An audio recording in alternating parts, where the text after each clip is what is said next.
Good morning, DJ and PK. It's 97.5, the KSL Sports Zone. Welcome in on a Tuesday morning. That was a wild and crazy night of playoff action. Doesn't matter if you were following the NHL or the NBA, they both delivered. That was outstanding. There have been so many bad nights in these playoffs. I mean, just blowouts. Just complete domination and annihilation. It is just hideous. You know, the Spurs, the Knicks, the Thunder, they've just been blowing out everybody, just torching people. So the number of really competitive games and series has been short. And some of the times when we've seen them, it seemed like great, but those teams aren't going anywhere. I mean, they're well matched, but they're not going anywhere. But this is different. Spurs and Thunder are the top two teams in the league. Either one of them could win the NBA title. Either one of them could win this series. And the Thunder get game one.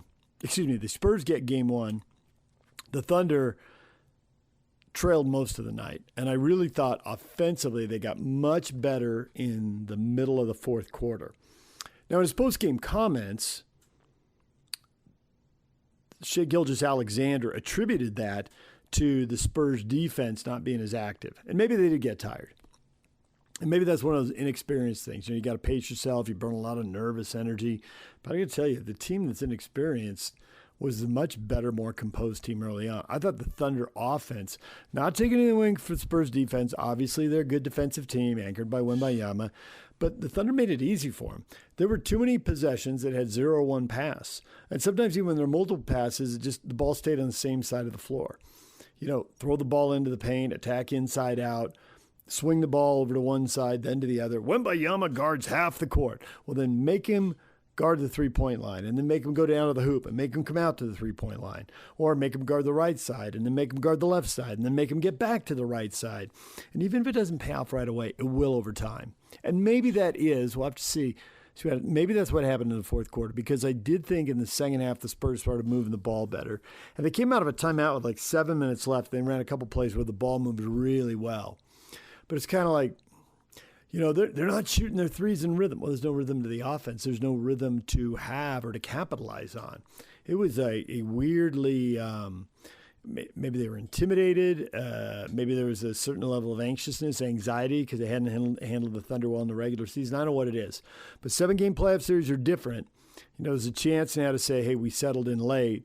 And if Wemby doesn't throw down a logo three with 30 seconds to go, then the Thunder win the game. Obviously, when the game goes double overtime, any team could have won. Obviously, both teams will point to a bunch of calls. There's a big call in overtime, big no call. Shai Gilgeous-Alexander got into the paint, which he didn't do early in the game, and he shot the ball very poorly because he thought he was taking tough shots. But and they were doubling and helping on. They got into the paint, and he beat his guy, and he got shoved in the back, and they just missed it. Now, they missed 20 or 30 calls. You can't point at one call, right? And there's calls missed both ways. But I thought, wow, that was pretty blatant. Wemby got away with a big hold. That was pretty blatant, too. They caught it on TV. I think it was Reggie Miller said something about it. It was, I don't know if that was the end of regulation, if that was the end of regulation or the end of overtime. Either way, crazy game. Lots of good stuff. Oklahoma City wasted a sensational game from Caruso. He came off the bench, 31 points in 32 minutes, 8 of 14 from the three-point line, 11 of 19 from the floor. Now, Lou Dort, Chet Holmgren, Isaiah Hartenstein, all just they had minimal impact on the game. They were a combined 4 of 14 shooting. They combined for 15 points. You know, maybe one of those guys can get it going. Hard to believe that Caruso is going to play like that again. He was sensational. So I suppose that's good news for the Spurs there. I don't think Wemby can keep doing this. But it was impressive. 41 points, 24 rebounds. My gosh, he was impressive. He was so good. So good. It was great. It was a really entertaining basketball game. A little clunky for the Thunder there in the certainly in the first half, and maybe even, you know, into the third, midway through the fourth quarter. But man, the end of regulation, those OTs, really good stuff. This needs to be a long series. That did not disappoint. More of that, please. And I have seen David Locke tweeting, and he said it Friday, you know, if the Spurs win now, when will they lose a playoff series again? I'm having a hard time with that because it was just a year ago. Well, now the Thunder are all set up. I mean, they're going to reel off a bunch of them now. They're young. They've got guys signed. They've got cap room. They've got young guys behind. They not only have starters, they got a bench, and then behind the bench, with 15 player rosters now, they're 3 deep in spots. I mean, when's anyone going to beat them? Yeah, possibly. They won't even go back to back. Spurs have won game 1. Maybe they'll win the series. So they have a hard time for the long view. I mean, these teams do look like they'll be good, but pretending like they won't lose for a while, who's to say? Maybe the Spurs and Thunder pass it back and forth the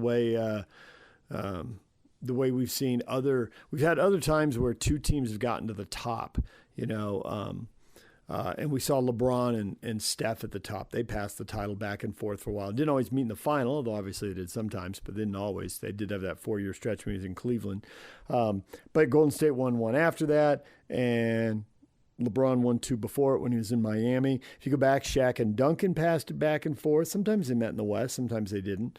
And if you go way back, Magic and Bird passed it back and forth. So maybe it'll be that kind of rivalry. It'll be interesting to see how that plays out over time.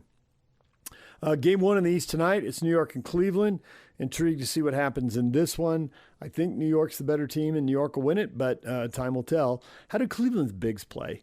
It seems to me like those guys should be awesome, and there are times when they're great, but sustained above average play in the playoffs hasn't really been their thing. We'll see. Cleveland's got a shot. I think New York has to be the favorite, but Cleveland's got a puncher's chance to be sure. So that's the basketball. And then there's the hockey. Man, Buffalo and Montreal, Game 7. Montreal scores twice early. Buffalo, they don't really have any experience, right? They hadn't done anything in the playoffs for 15 years.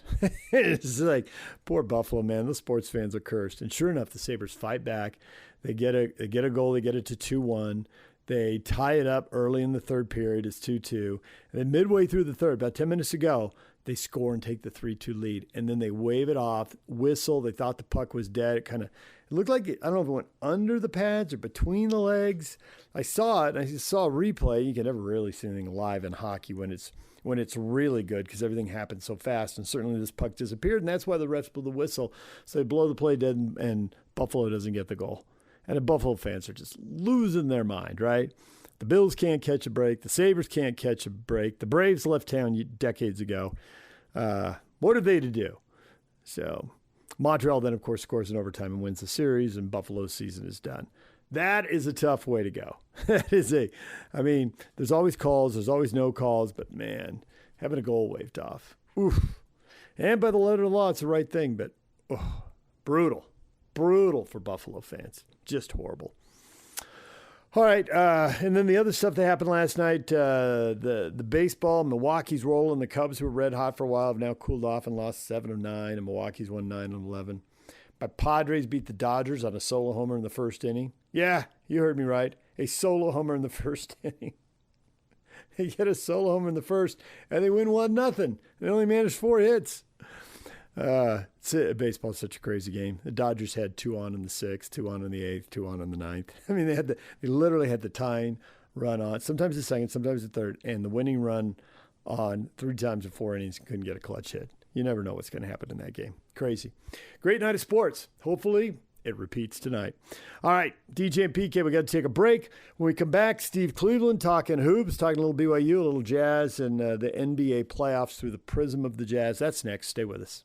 Good morning, DJ and PK. It's 97.5, the KSL Sports Zone. Steve Cleveland joined us in yesterday's show to talk some hoops. Obviously, we will not discuss with him that double overtime thriller last night. That was a spectacular game as the Spurs take down the Thunder 122-115 in double OT.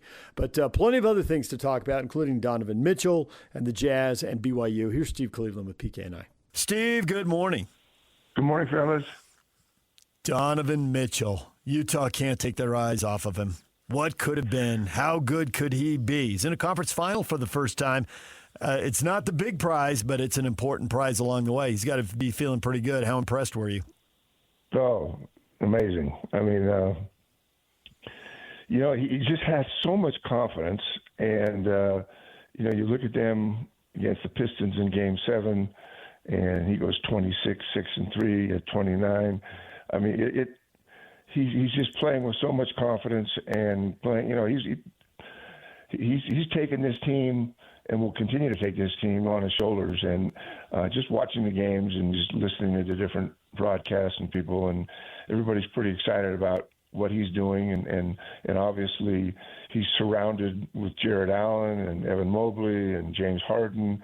And as I just watched this unfold, I'm sitting there thinking to myself that here's James Harden, who was, the kingpin in basketball for a long time, and now he's taking a more of a simpler role and not nearly as impactful. But with that group, between Max Strus, Mitchell, Harden, Mobley, Jared Allen, they become a really, really fine-tuned team. And it's fun to see that. It's fun to see Donovan Mitchell have success.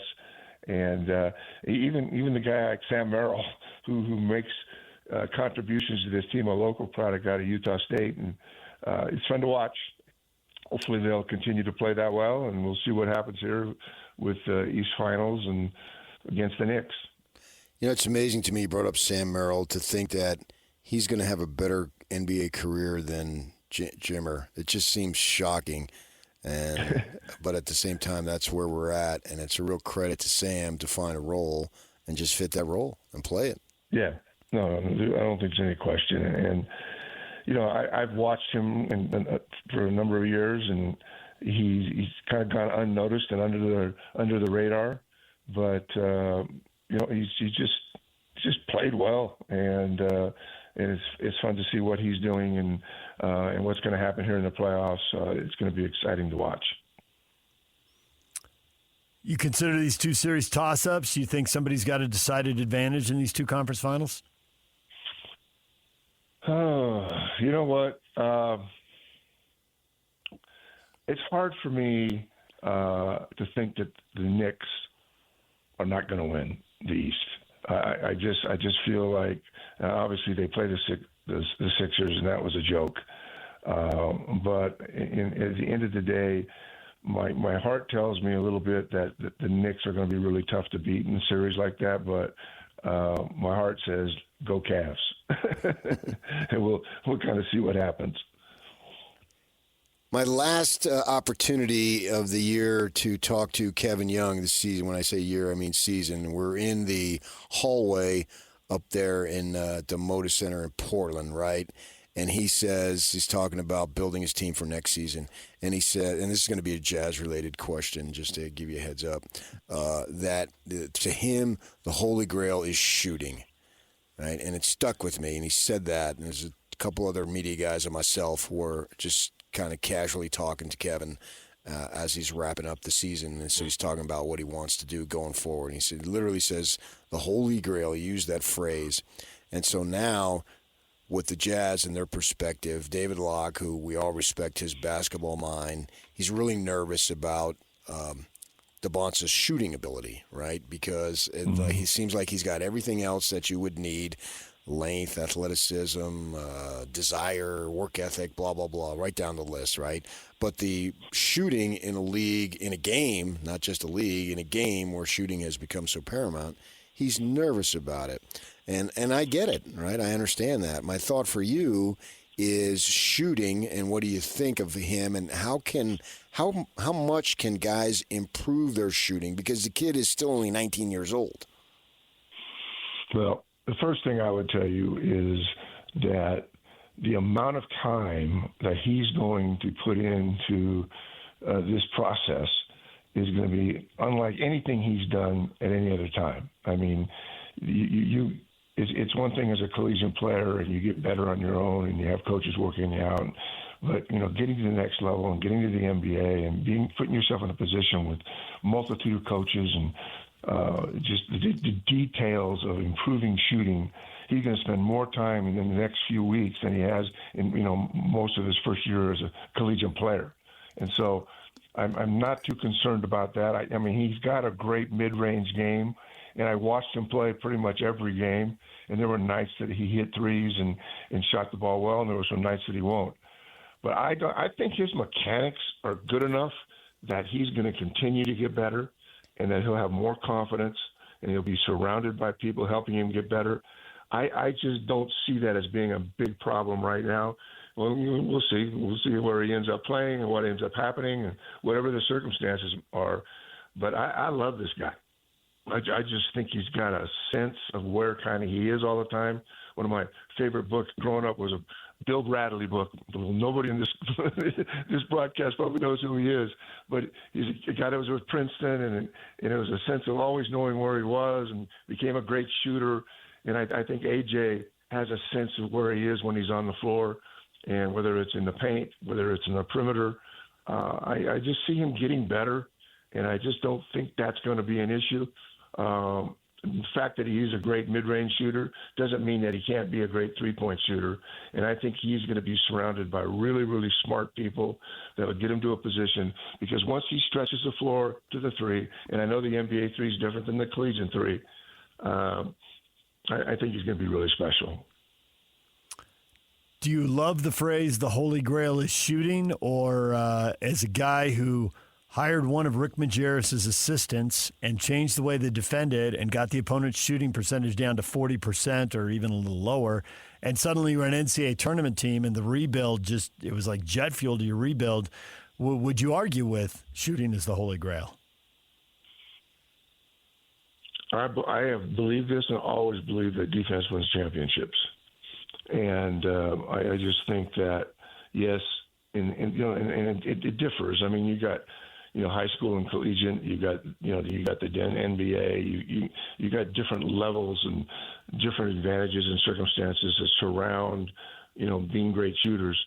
But I just think that in my experience, that teams that defend and continue to defend consistently are always going to be competitive. And I know the NBA is different than the college game, but I still do believe that even in the NBA, when you get down to the grind of an Oklahoma City, who was outstanding and but maybe back-to-back champions this year, I do believe that it's defense that makes the big stops, that makes big plays, and that's where you win championships. And it'll be fun to watch this NBA and what takes place.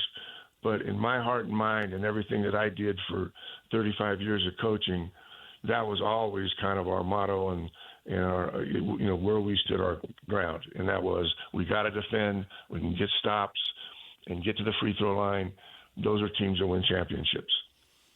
Where do you see DeBronson leveling out, say, at a percentage of three-point shooting? The closer, obviously, you can get to 40, the better you are.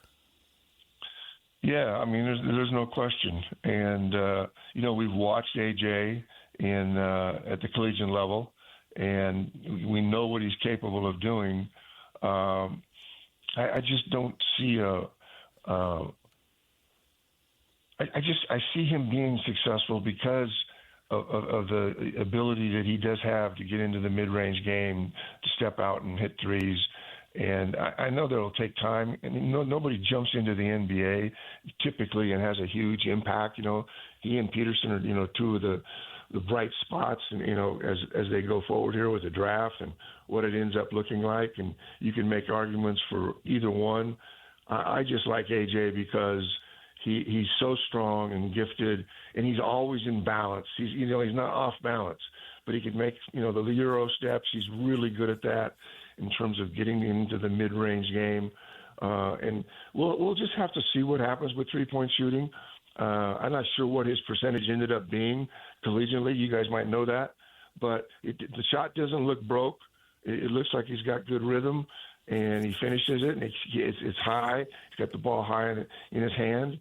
I think he's going to be just fine. And, again, the transition from college to the league, that there are some, there's some differences, and there'll be more size on the floor than he's used to dealing with. But if I'm going to pick him or Peterson, I'm taking AJ. I just think he's physically tougher and has the ability mentally, I think too, that he has an advantage over Peterson. And Peterson's going to be a really good pro, and he may be an NBA All-Star for years, but they're both really good players.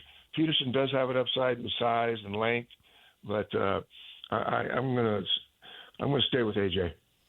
You're not even putting Boozer into the discussion. He's a clear-cut third pick to you? Yeah, I think so. And I've watched them play more than I thought I'd ever watch them play.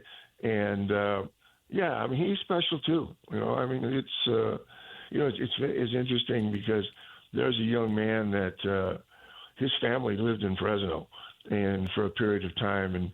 And so as I kind of evolved from living in California and coming here and, following the league and being in Utah and following the Jazz, I mean, Boozer is really talented and maybe have a greater upside down the road. We'll see. But I like AJ. I think Boozer and Peterson are both great. I think all three of them are going to be great pros. We'll see how it unfolds. You never know. Injuries are things that are always unexpected. Hopefully they'll stay three guys that will stay healthy and have long careers in the league. Yeah, I know. I'm with you, too, as far as the Bonsa, but I just wonder in my own preference and bias just how strong that is because I saw him play in person a number of times and obviously on television 3 times the amount on that. And that mid-range thing, to me, is so impressive that I'm talking myself into just like worst case scenario, like if he can't shoot the 3 and it's really just in the 20s, okay, but then fake and get to the line and then just rise above everybody else and make that shot.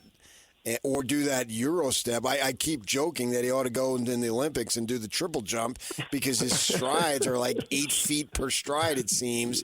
And, he's such a high flyer that I think that, to me, he's the guy. But then, the shooting, and I keep hearing, it's like I can hear Kevin Young, and I can see, Holy Grail, PK, Holy Grail. I mean, and obviously I have an enormous respect for Kevin Young's basketball sense and his acumen, right? Because he's been there. He's been at a much higher level than I'll ever be. And so I'm conflicted. But in the end, I think I would I don't want to say roll the dice because it's too important to roll the dice. I don't want it to be a gamble. I want it to be somebody that the Jazz draft, plug in, and is good for the next decade. So I do have a little bit of conflict going on in inner turmoil. I get that, and I think that when we look at Boozer and we look at AJ and we look at these guys, I see that in terms of they're going to have to step up, and they're Peterson I think is actually maybe the better shooter of the 3, and we'll have to see how that unfolds too. But the one thing that I really like about AJ, again, is the substance to his game, the maturity of his game. He just is an elite athlete, and he seems to really have his head on and straight, and he doesn't force stuff. He doesn't try to make plays. He takes what he can get, and you mentioned it, his Euro step and all the ways that he can get into the mid-range. But this we all will agree on.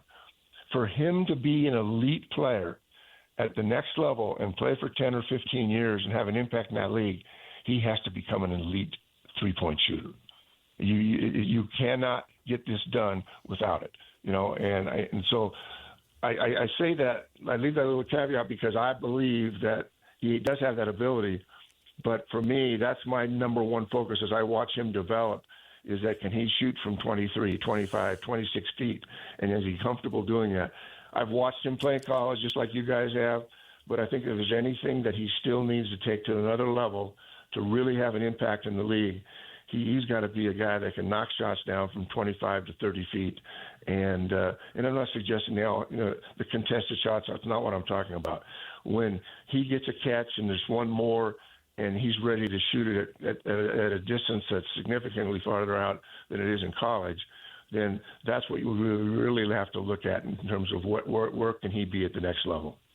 PK was just throwing out numbers, but let's just go with it since it's a number you threw out in the 20s. He won't be able to fake and go by anybody and get to the mid-range if he's shooting not only in the 20s, but I even think in the low 30s, because they're just going to sit back and wait for him 15, 18 feet from the hoop, wherever he establishes that he's really good from. So In my mind, if he can get it over 35, then you can start to work with it. And obviously, if he gets it to 40, then he's going to have an unbelievable career and unbelievable stats because all the other stuff is there.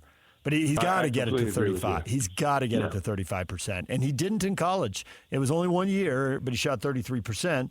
Now, we did see Igor left BYU and went to the Nets, and he started figuring it out. So and it can be that's done. The thing is, I think it can be done. And I think the amount of time that you're dedicated to and the amount of support and coaching staffs and all the things that come with that, I'm going to be surprised if he doesn't become a 35 to 40% three-point shooter. Like you mentioned, Igor. I think that you put the time in and you're surrounded with people and pros that help you, great coaches, assistant coaches. He's going to have more help and more support in becoming who he wants to become and who we'd like to see him become than any other time in his life. And so my feeling is the upside of this is that he'll develop into a much, much better shooter, and he's already has the mid-range game. But you're absolutely right. If you can't shoot a three, they're just going to pack it in, and it's going to be hard for him to score anywhere on the floor. But my feeling in my heart is that he has that ability, that he'll have enough people helping him and spending time with him, that the things that he's really good at right now aren't going to be real difficult for him. He is. He and Peterson and Boozer, those guys are going to have to be good shooters. And I think he'll develop into that. That's my take on it. We'll see what happens a year from now or 2 years from now. But I like his ability. I like his tenacity and his grit that he has to compete in the paint and in those areas. But you're all right. I mean, he's got to be able to shoot the three to make his game complete. And I believe he can do that, and hopefully that will happen. All right, there is Steve Cleveland with PK and I. Coming up next, Chris Hill talking college football playoffs, realignment. What will that look like? 12 to 16, maybe 24 teams. What's going to happen? Chris Hill coming up next. Stay with us. DJ PK, it's 97.5, the KSL Sports Zone. You were talking earlier this morning, PK. No doom and gloom on the future of college sports. I just hate that outlook on anything. If we don't act now, oh my gosh. Yeah. Stuff can be figured out. Even when it goes wrong, stuff can be figured out. This is across the board. You want 16 or 24? I mean, it's just like we're picking sides here. Thousands? I want 24. No, we're talking teams in a college football playoff because you got the SEC over here and a commissioner, even though some isolated coaches seem to be in favor of 24, the commission is standing firm on 16. And the Big Ten seems all in on 24. And they already rewrote the rules that those two leagues are going to decide and everybody else is going to go along with it. The Big 12 and ACC, for whatever it's worth, and I don't think it's much, have signed off on the Big Ten's plan for 24. I don't want 24 without 16. I'm not you want to see 16? Yes, exactly. See 16, see how it looks. We've seen 12. I mean, we've seen this a few times. Like, the Mountain West or the WAC wasn't working. So they went to 16 teams. Yeah. Whoa, easy. Went over the top. Yeah, that didn't work. And then it didn't work. And fortunately, course correction, they went to Mountain West at 8. And that worked. It did.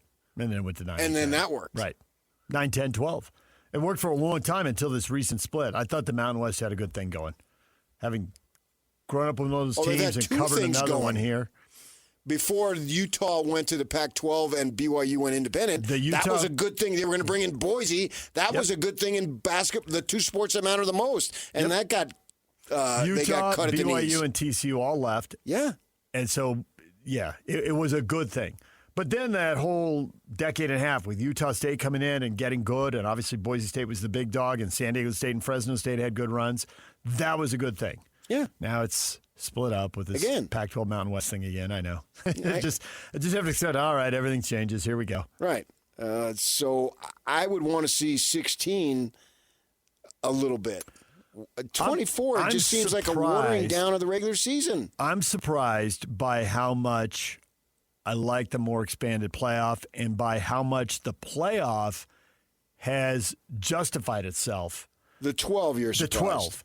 Because when it went from 2 to 4, which I thought was a great idea and I wanted it to happen all along, and Steve Spurrier had a line, I like 4. I'm going to love 16. He always thought it was inevitable. And you know what Steve Spurrier did Saturday night? What did he do Saturday night? He walked out at the Swamp with Morgan Wallen. Oh, yeah? Nice. He had 2 concerts there. Morgan Wallen always loves to play the sports segment. 100,000 people, 2 consecutive nights. Nice. And the first Friday, Saturday. Mm-hmm. Friday, he walked out with Tebow.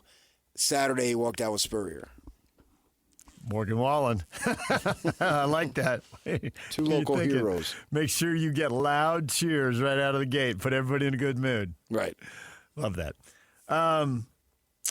At 4, I thought, and we talked about it, and maybe it was even true at the time, because I think NIL has spread the talent out in a way we couldn't really foresee. But if you pick the top 4 teams, you're going to have the best teams. Well, Miami barely got in. I mean, they were the 10th team in the rankings, and with the 2 automatic bids, they were the last team in. Mm-hmm. It was a big fight with Alabama and Notre Dame, and BYU didn't even get a sniff at I guess at that point they would have been 11-2. Yeah. And then Miami goes and wins at Texas A&M and wins again and presses Indiana in the title game. Mm-hmm.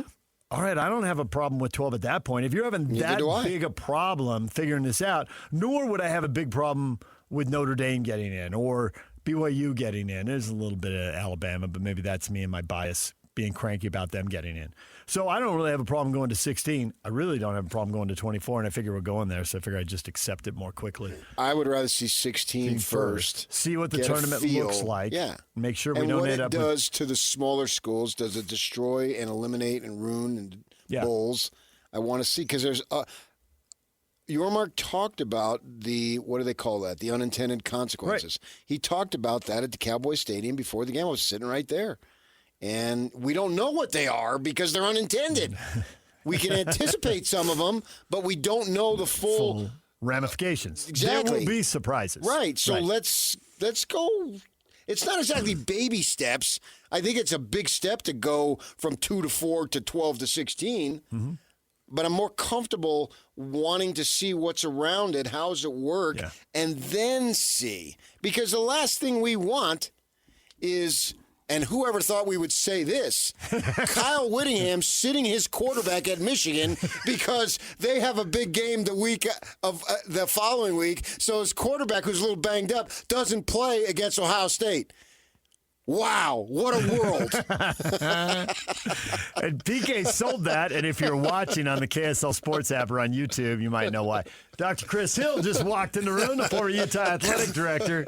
Let's argue about something like that, will you? Kyle Whittingham sitting his quarterback at Michigan against Ohio State because they got a playoff game the week after. If that happened, he probably was in the hospital for something he broke or something. He's not going to avoid the sideline in that game. Okay, his running back. Okay, maybe that, but somebody important. Yeah, somebody. Or flip side, Ryan Day doesn't. Yeah, and who cares? And one of the most storied wins, right? Who cares who wins? Who cares who wins because the game? It's the next week, right? And therefore, from at that point, that's what really matters.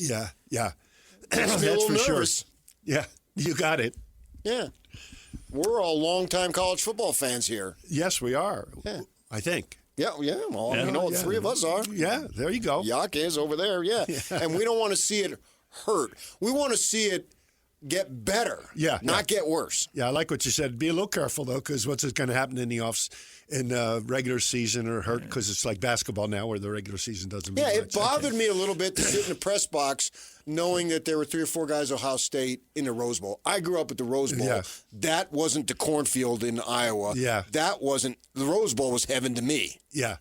I mean, it's kind of like a lot of things that have changed over the past several years. You kind of just roll your eyes, but you say, okay, well, that's where it's going. I better jump on board. Yeah. Or, or get out. The good old days aren't – No. They may be good, but they're not happening now. Right, exactly.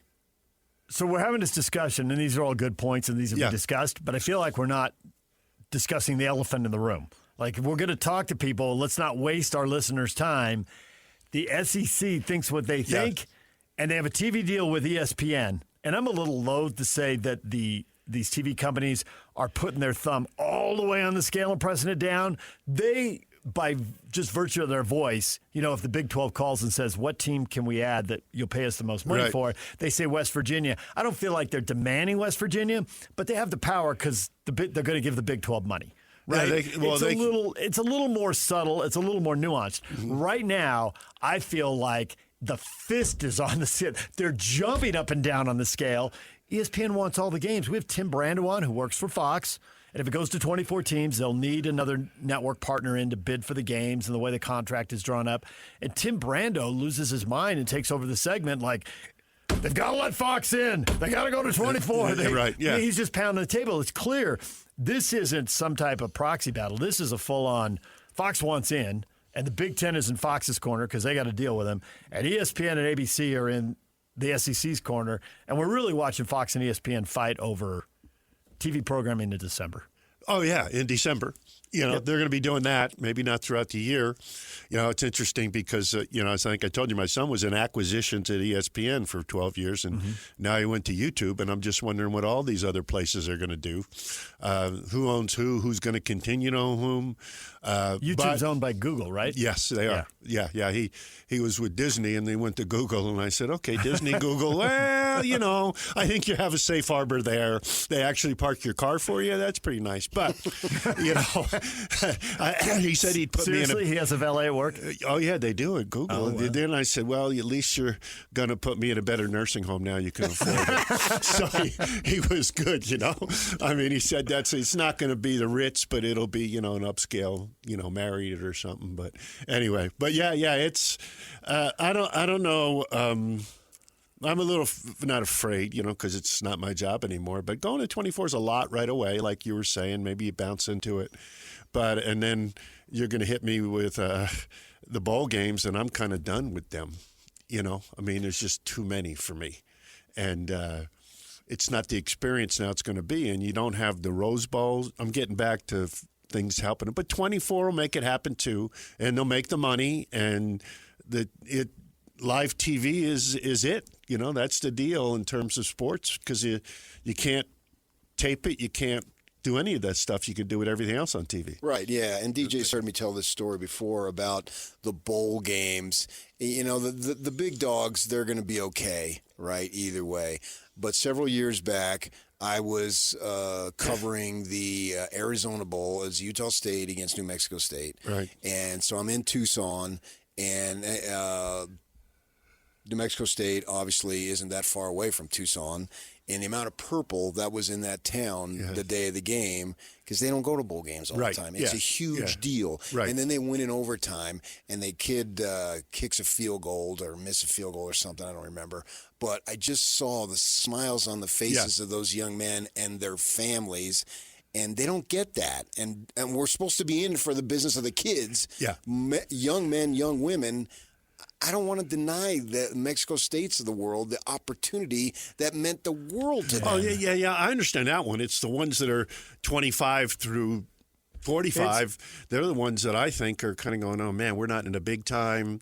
We're used to going to bowls. I mean, believe me, if New Mexico State went 4 years in a row, they wouldn't have the same interest at all. Yeah, I get that. Yeah. So, I mean, it's good for them, but that middle group's going to be tough where they are. If you're not in the top. I get why Notre Dame didn't want to go bowling. They just said no.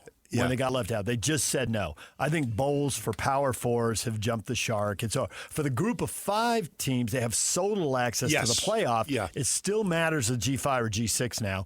It still matters to them. However, I did see for the first time, and he was unnamed because this is a little coloring outside the lines, but I did see a G5 say that the bowl games are a break-even experience largely. Sometimes they're a money-losing experience if you go cross-country. Well, I don't know who it is. If you get to stay home, if you're Hawaii playing the Hawaii Bowl, San Diego State playing the Poinsettia Bowl, or it's a short drive. But once you got to fly to Louisiana or wherever, now you're losing money. How many bowl games do you think we made money on? So 0. 3. Vegas Bowls? the BYU Vegas Bowl. Right. Yes. Drivable.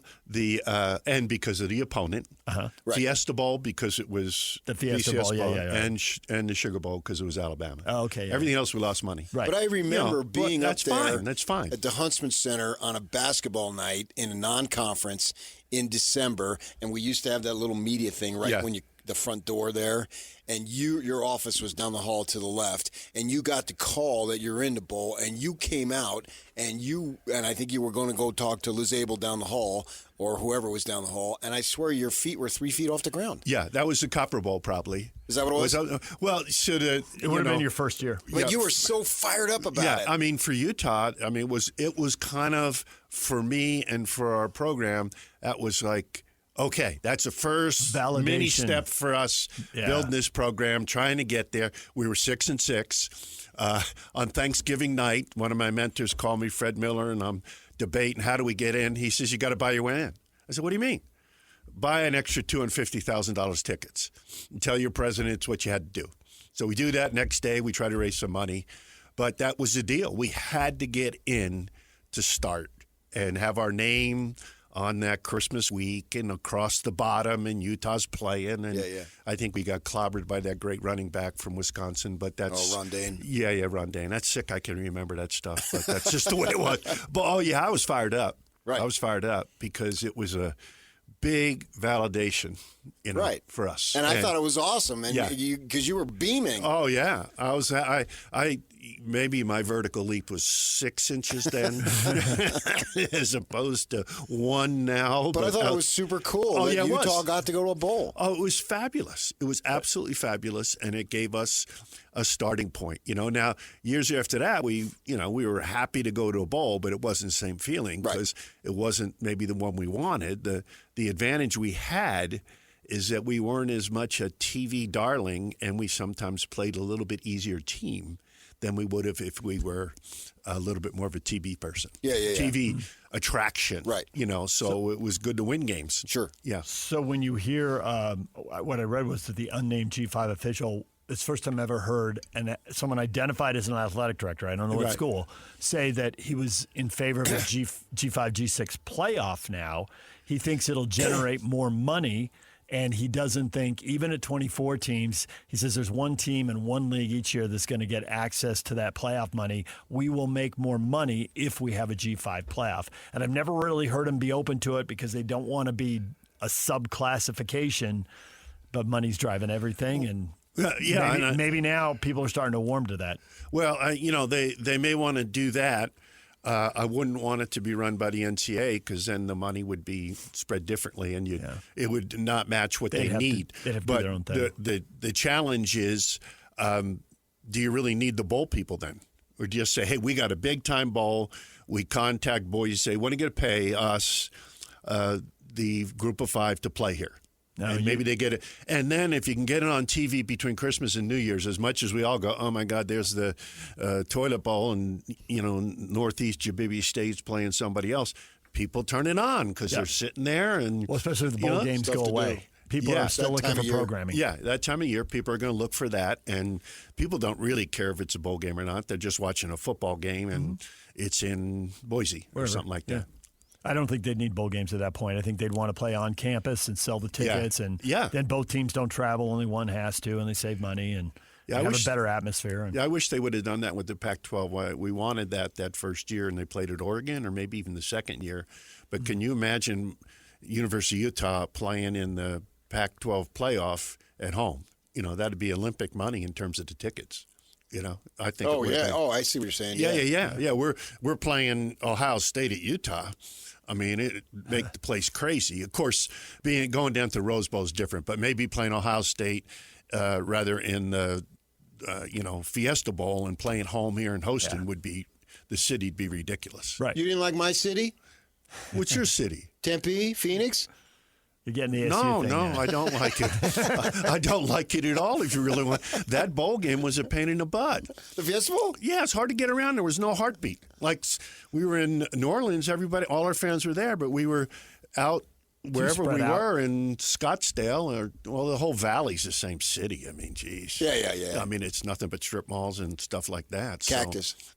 Yeah. So, yeah, I don't like your city. Pools. I mean, I don't like your city. We can go on about that for a long time, Chris, you got a book out. We'll talk about this coming up. What is it? Where can people find it? What's the title of the book? Well, ironically, it's called 31 Years in the Front Row. Mm-hmm. And I actually I have a website, chrishillstories.com. It's up for the publisher part of it for the email and the book. And then Amazon, it takes a little work to have them be on. So the website, somebody did it for me. I thought it'd be easy just to plug on. So I bought my wife one yesterday to make sure it worked, and I bought myself an email. So at least 2 people have been involved. But, all right. It was just a fun process as much as anything, just memorializing everything. All right, there is Chris Hill. He was in the studio for like an hour and a half. It's all out there if you want to listen to it on YouTube, KSLSports.com, wherever you get your podcasts. A lot of conversation with Chris Hill, including a lot about the basketball program and Alex Jensen and the impact of money and how that's changing things. It's all out there wherever you get your podcasts. When we come back, what is trending? The headlines are next. It's time to get your morning started with the news you need to know. News update. This is what's trending with DJ and PK. Hashtag NBA. Castle to Wemby, rising deep three. Victor Wembanyama, 6 feet behind the line, ties the game at 108. Castle between his legs. Castle, Wembanyama puts it in up top over Caruso. And what'd you think when Vic pulled up? Confidence through the roof. I was stunned a little bit, but once the ball went up, I'm like, oh, that's going in. It's kind of just who he is. I mean, he's one of a kind. San Antonio Spurs in double overtime beat the Thunder 122-115. Victor Wembanyama, 41 points, 24 points, and a deep three-pointer. 41 points or 24 points? 41 points and 24 rebounds and a deep three-pointer to tie the game up and eventually force overtime. How about that Arizona State vocabulary? Which superlatives would you like to put on Victor Wembanyama's performance? Well, my gosh, if you're 7'4" and you got guys who are 6'4" guarding you ought to be able to do it. There you go. What kind of defensive strategy was that? Caruso, Dort, Holmgren, Hartenstein? Jalen Williams is way shorter? I mean, everybody's shorter, but wouldn't you put your tallest people on them? Normally you would. Apparently not. No. I didn't understand that. Especially when it didn't work. If you want to try something based on what you saw in the regular season and give it a look, but when he's crushing it in the middle of the game, maybe try something else? Yeah, I mean, Oklahoma City had a chance to steal one at home, and they didn't. They did not steal one at home. Ha-ha. San Antonio committing 21 turnovers, 11 by Castle. Castle was just a machine. Cough it up one more time, big guy. That was not a triple-double. He did. That was not a perfect game by the Spurs. Clean up the 21 TOs because Oklahoma City was struggling to score against that half-court defense, but they got plenty of chances to get out and run off all those turnovers. I did think that when the Thunder started moving the ball either side to side or, throw it inside and then throw it back out, once they started moving the defense around, they started finding places to attack and score. But good grief, there was a lot of, it had to be driving you nuts. There was a lot of come down, shoot a three, come down one pass and shoot a three. Pretty easy to defend that. Oh, yeah. The offense today is you do a little shake, a little shimmy, and that causes the defender on the three-pointer to lean that way, and then you pass it to him, and then he shoots it. Yeah.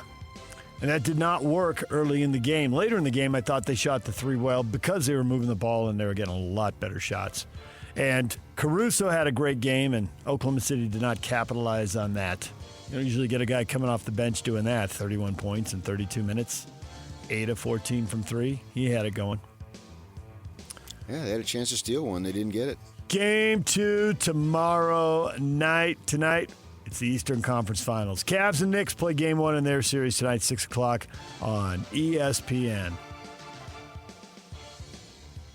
Could Donovan Mitchell get to the NBA Finals? Bum, bum, bum. Coaches around the league, Pelicans hired Jamal Mosley, who had just been let go in Orlando after they lost in Game 7 in the first round. And our guy Joe Ingles is headed to Melbourne United. He'll play in Australia, signed a 2-year contract. He's 38 years old now, ends up playing over 800 games in 12 seasons with the Jazz, Magic, and Timberwolves.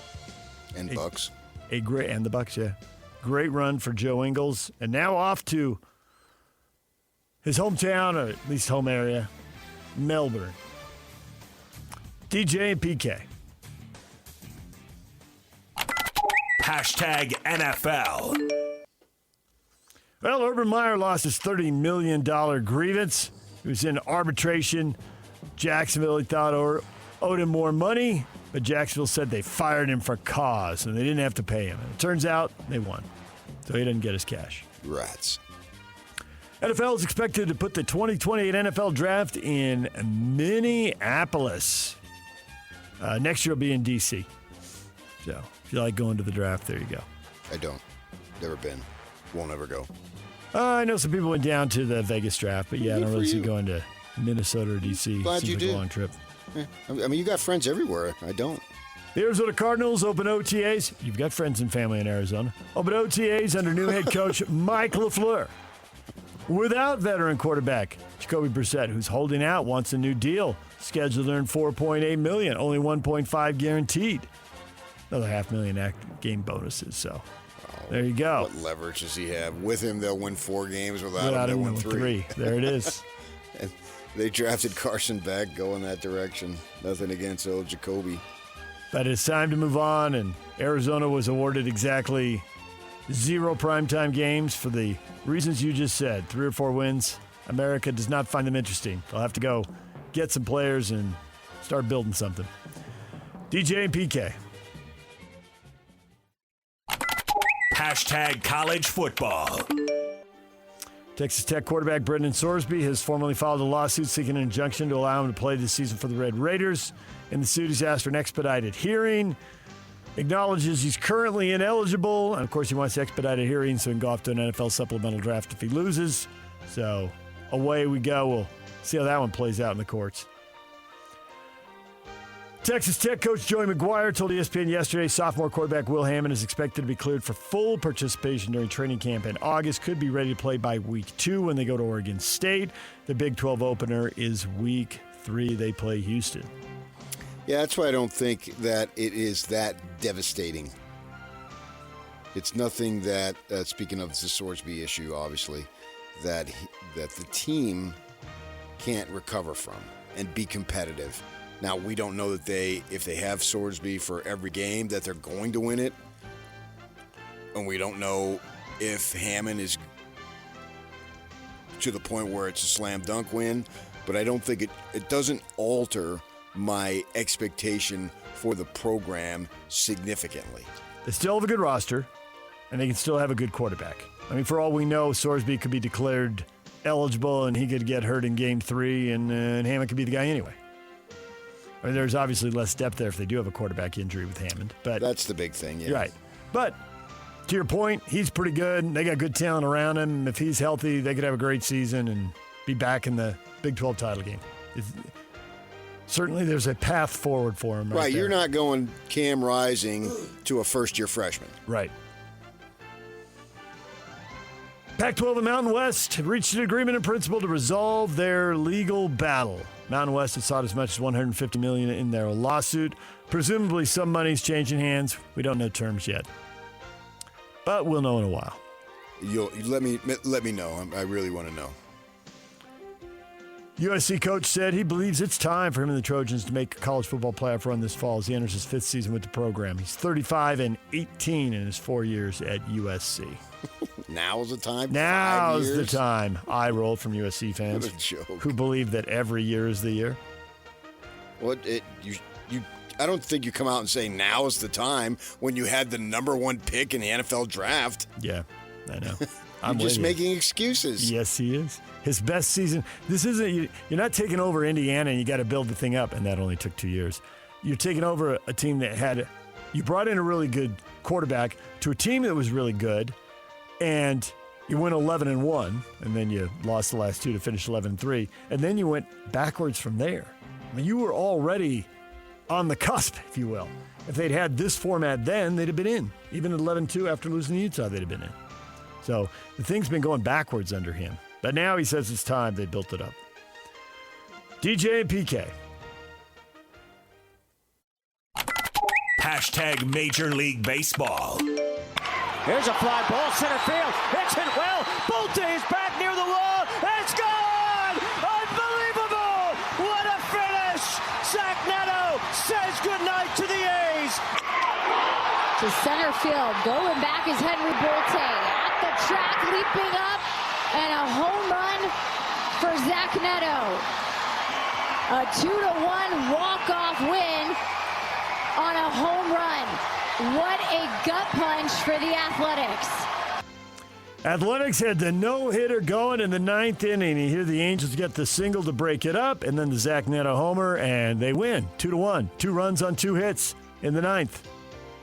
Great turnaround for them. Yeah, that was nice of the no-hitter to end with no outs in the ninth, because then I went to bed. I didn't see the home run. I'll step for the no-hitter. But then once he didn't get the hit, okay, he's just one of 162. Yeah, what the heck. And I'd watched a full evening of sports. Went and got a pastrami sandwich. Came home. My wife and I were going to split it. Start eating it. This doesn't taste all that good. She starts eating it. She goes, "Do you have any pastrami in your sandwich?" I look at, "No." We ordered a pastrami sandwich, and there was literally no friggin' pastrami in it. And you got a veggie.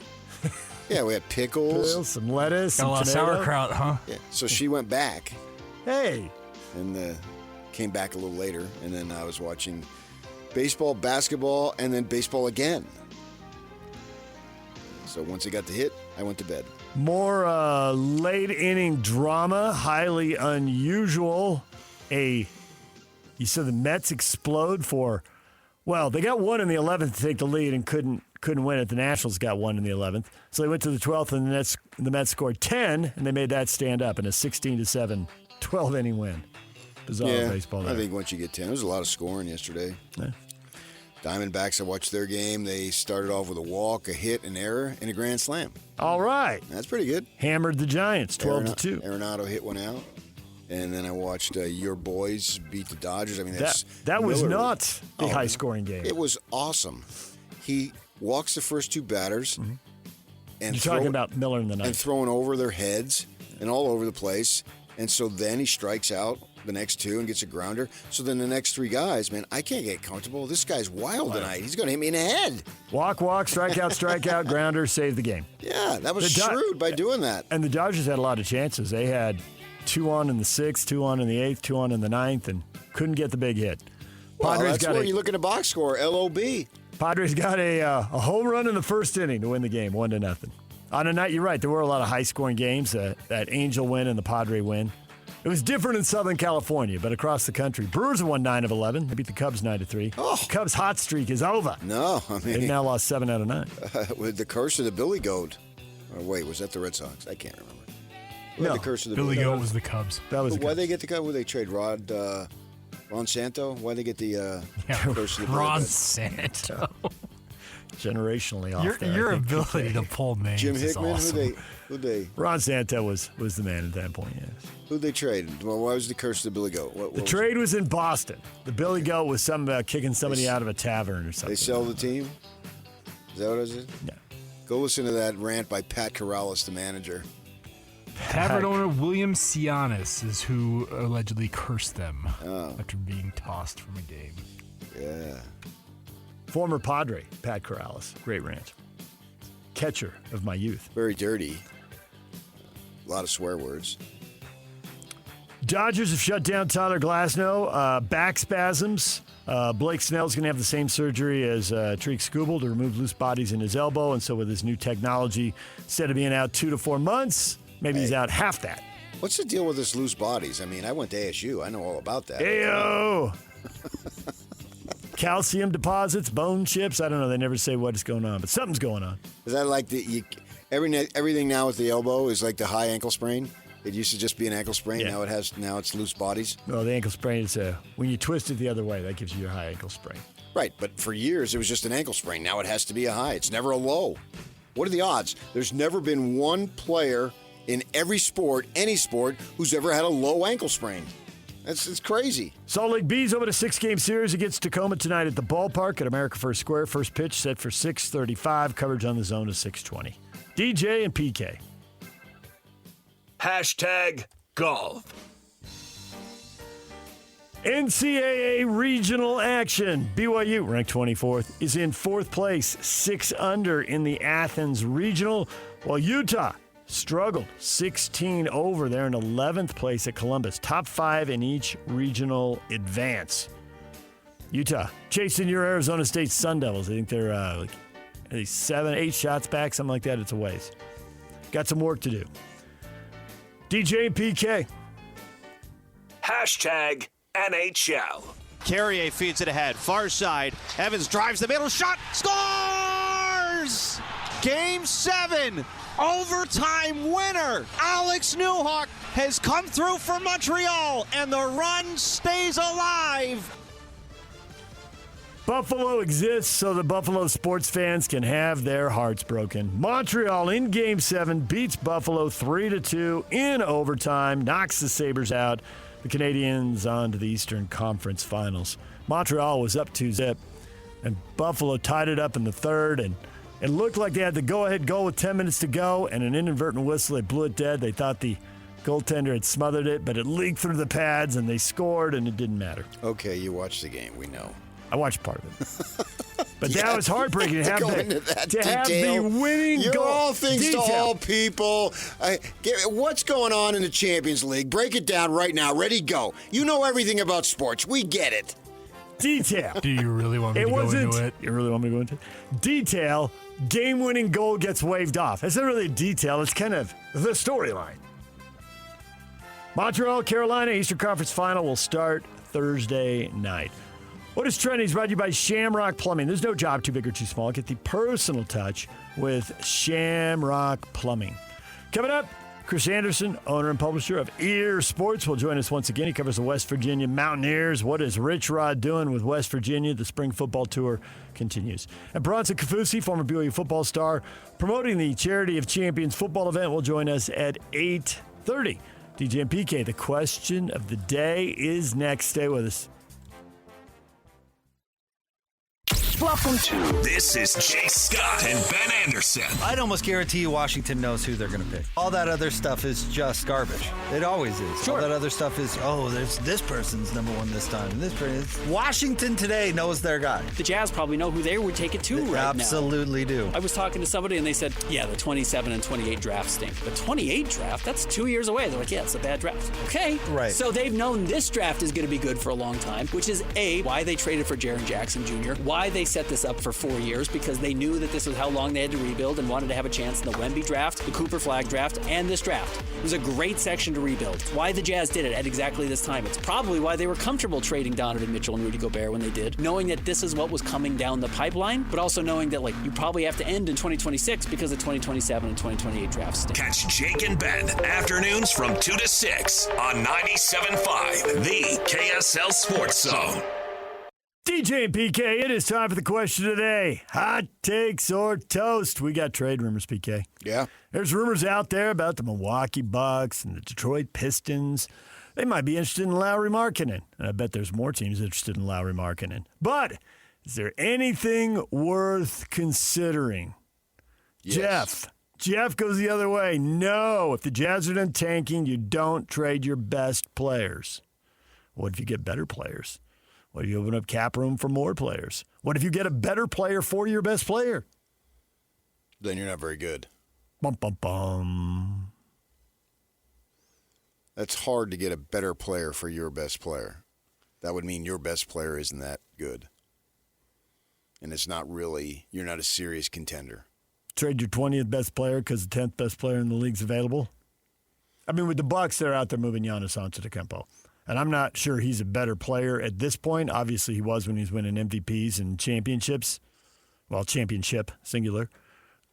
But he Does not appear to be at his peak. And also, Lauri and the timeline, do they want somebody younger? Well, what is Markkanen at his peak? Do we know? That is an excellent point. We do not. Well, we'd like to think we don't know. Perhaps we do. Perhaps we have seen the peak already. But I think everybody is thinking there's better stuff out there. On a better team, he's more mature, he's older, he's experienced, and he'll play more games because he won't be tanking, and he'll have better players around him, and he'll really go. All the above? Yeah. Gary, Lauri for Giannis. Lauri for Cade Cunningham. Okay, settle down. The Pistons are not trading Cade Cunningham. I'd make that trade. See, for a better player.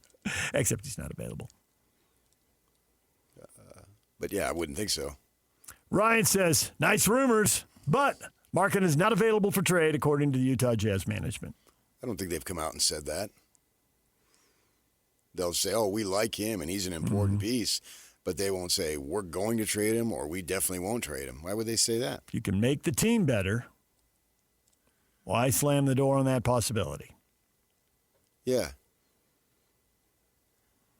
This is a great opportunity to find out who Markkanen really is. Yes. Because now there's no excuses. Right. You're not tanking. You're not in an organization that's going sideways or backwards. You're not undervalued and underutilized by an organization that maybe doesn't fully appreciate your skill set. You like to give Markkanen an excuse for not playing. And now those excuses are over. They're over.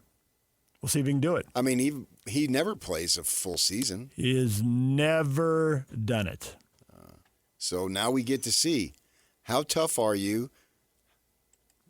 Are you a soccer player when you fall down? We've got to bring out the stretcher. No offense, guys. I know that's your favorite. We are the soccer show, the only one. And can you tough it up? Can you play? Do I need to see you over there with your hair all curled up in street clothes? You really don't like his hair. I'm tired of that. Well, I'm tired of paying somebody close to $50 million. Wow, that's outrageous, DJ. I'm tired of watching a guy sit over there in street clothes with his hair nice and not playing. Isn't that, boy, that is really edgy. And he's getting close to $50 million. Yeah, I'm tired of it. Yeah, but it's his hair all curled up. It's not, it's $50 million. He needs to play at least 70 games. It's his hair all curled up. I'm tired of it. Do you not hear me? I'm tired of it. Yes, I am tired of it, of him smiling on the sidelines as they're getting their brains beat out and he's not playing. And I believe there's probably about 17,000 people in the stands who are right with me. Yes, I stand by it. If you're assigning me some thought, you don't need to, because I'll assign it to myself. Yeah, I'm sick of it. Who's with me? Say I. I've got an Ozzy Osbourne song. I. Everybody is. You're soft, so you want to make excuses for him. I'm done with it. I want to see him out there. Yeah, I stand by that. Ask me again, I'll tell you the same. He peaked at 68 games in his rookie year. It's the most he's ever played. Sure, because he was trying to get another contract. Wow, who knew? Well, he's trying to get it in the second year when he only played 52. How many games did they play? In his second year, they played 82. Then you run into the two COVID years that were short.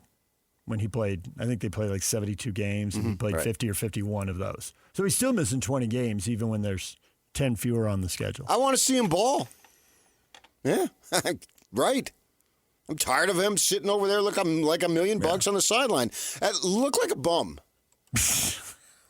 Coming in some ragtag outfit. He just looks too nice. He's a good-looking man. And he's making $47 million. Just play 70 or 75 games and get him into the top 6 in the West. Whatever. Can he do that? That's an excellent question. I don't know if that's a whatever. Can he do that? That's what I'm saying. This is the season of discovery for Lauri Markkanen. And then we got to hear about him playing so well for the Finnish national team in the summer. I'm tired of it. I want him to be so gassed and they have a long run that he doesn't score 87 points against crap competition in the Finnish whatever league or whatever international thing they concoct each summer that I don't pay any attention to unless it's the Olympics. One of the reasons to listen to all these and trade him now is point we're discussing, I think, has to be discussed all around the league.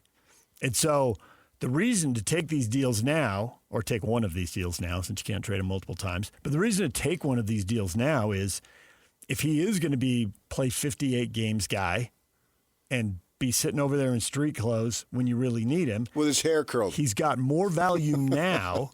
He's got more value now than he does after he plays the 10th year in the NBA and doesn't again. Yeah, but I don't know about that. I mean, the rest of the league, they're not going to know. We just know, but the rest of the league doesn't know? I don't buy it. I think the rest of the league has the same questions right now that you and I are talking about now. So his value is his value. But if he's going to be, this is where it's on management to know and to be ahead of the curve on this, because if he plays 73 games and they're top 6 and he's 25 points a game, don't get caught up in one of these trades. But if he is 55 games and he can't make big shots in the fourth quarter when the playoffs are on the line and all that stuff, he'll be fine. He's a player. He's a good player. But see, you want them to be soothsayers. You want them to be seers. Yes. Well, I mean, every team, every situation. Go ahead. Why draft Cantner when you knew he was going to be a screw up? Well, they didn't know. Why draft Exum when you knew he was going to be injured? They didn't know. I mean, that's the whole point. That's why it's not a science. It's what do they call it? It's an art. Yeah, there's an art to it, and nobody really knows for sure. So yeah, but you could say that about every single draft pick, every single kid. The common logic of the era had Exum as one of the top 4, and the Jazz were drafting 5. Well, the common knowledge was wrong. It was, and Orlando and they should have known. And Orlando figured it out and did know. They didn't. They went with Aaron Gordon and passed on Exum. And he won nothing for them. Right, and he left, but he is a good player. And he Once had a he got with much better players, other than and that. And also he got older, more experienced, yada, yada. But he's okay. Right, and Exum wasn't. He was clearly the better draft pick. And they figured it out. Well, no, they figured it. If they just go with the common logic, stuff out. Sometimes you just get lucky. The Portland Trailblazers should have figured out that Greg Oden was injured and Kevin Durant was the best player. So Seattle figured it out? No. Kevin Durant was there. He fell to him. Orlando didn't figure anything out. They went with a guy. They knew Exum was going to be injured because in order for them to figure it out, they would have had to known, hey, this 18-year-old kid from Australia who didn't play college ball or any of that, he's going to be injured every time you turn around. They had no idea on that. They properly figured out and went against the common logic. They did. The logic of the day. They got fortunate. You're saying they knew Exum was going to be injured. Right, you have to. That's what you're saying. Or they took the player who played, who didn't take a year off, or they took the player. I don't know the specific reason why they didn't take him. There were several reasons not to take him. Because they didn't think he was good enough. They didn't think he was good enough. They didn't think he was big enough. They wanted a bigger player. You can go on down the line. But they got it right. It would have been easy to default into missing on that, which the Jazz did. And they won nothing with Aaron Gordon. They did not. I mean, it's one decision, he's a and you player. got to get 500 of them right. Yeah, but at least 10. Yeah, he's a role player. I mean, let's not. If you're going to die on the hill that Aaron Gordon the other guy's a bust. He is, obviously. Well, and then they made the right pick. If the Jazz knew, the megastar wasn't available. They made the right pick. I haven't looked at the draft. I'm not going to go back and look. I don't know who was taken afterwards, so I don't know if they made the right pick. If you're comparing those two, between those two, yeah, and the Jazz made the wrong pick, so they should have made the right pick. They should have, whoever was drafted 7th or 6th, they should have taken. He would be more than that. Yeah. And there's no way for the Jazz to know. If they would know, they'd be a perennial contender. No one knows. You do all your homework, and then you make the best decision in the moment, and then you go from there. I mean, you can go down the list. Did the Jazz, you often say, if they knew how good the statues were going to be, they would have traded their heart and soul to give them, but they didn't. I got that line from Scott Layden. Right. He so that, said Scott Layden. That's a conclusive proof that you don't know. They have no way of knowing what Markkanen is going to do health-wise this year. All they can do is pretty much cross their fingers. But what they do know is he's going to light it up for the Finnish team in August and who gives a crap international competition that they have. That's what we know. If you were the GM, would you move him now?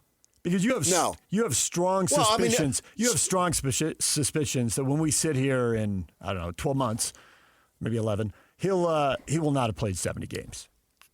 I don't know that, man. I believe in the kid's talent. I think he's enormously talented. That's why I said strong suspicions. You're right. You can't know it. No, actually, I think he's going to nut up and play this year. I think that his body has got to be as rested as anybody's. Right. I mean, because they keep sitting him down outside at the end of the grueling August thing for the Finnish team. That's it. Yeah. No, this is going to be a fascinating story for him, and he has, and no one can question his enormous talent to be able to move, to shoot, and to be that tall, and to do all those things. I want to see them, unless it's a killer deal, and everyone's available. Even Ace Bailey is available, even though they're not going to trade him for the rights to get DeBonsa. But he's still available if Shea Alexander says, I want out for some reason. If there were any chance that Detroit was actually going to move Cade Cunningham, a lot of players in the league become available. Yeah. But they're not going to. Right. So what I want to see is this lineup. We've been anticipating it. But when we get to October, we will have been anticipating it for like 9 months. Yeah. And I want to see it. We had 2 games of Jackson. And Markkanen. Right. And I've been watching Jackson for years. Saw him in college as a guy who had a Wooden Award vote, and he was a premier player. I think he was the 4th player in the draft. So I've been watching him. His father played in the NBA, blah, blah, blah. And I want to see these guys, man. I want to see what they can do. I want to see how George fits in. I want to see how Bailey fits in. This draft pick is going to be under the microscope and highly anticipated. I haven't been this excited about the start of a Jazz season in years. Years. I mean, you might say going back to the finals years, if you wanted to make that argument, when they got back 2 years in a row. You might say, man, you were super excited then, right? And, they got to the finals, so it was a really good run and lost in 6 games, and so nothing to be ashamed about by any stretch. But the intrigue on what this team can become is fascinating. I mean, we knew that the other teams, the Boozer-Williams thing, they were a little short. They didn't have the rim defender. And this last go-around, I was excited on that, but that was a little Charlie Brown and Lucy, man. How many times are they going to get the ball pulled away before I say, screw this? Yeah, but there was a lot of excitement after Mitchell's rookie year. I agree. At that point, it's like I agree. They filled it in. The 2 guys weren't irritating each other at that point that we knew of anyway. Like you do with me, yeah. See? Right. But see, that's on full display. But I know. I tried to get you traded many times, and the next thing I know, you come over here full-time. Future considerations. Yeah, I want past considerations. Yeah. And so... Came over here and ruined your TV career. You did. You shattered it. I know. You ended it. I did. It's over. Yeah, it might have been ended. It's anyway. over. Yeah. It's over. I'm done. You'll never see my mug on television again. It's over. You cost me money, you butthead. Yes. So you're going to break into the Giants win the pennant right there. It's over. The Giants win the pennant. So, what a run. It was fun. I'm fine with it. I was excited for that, yeah.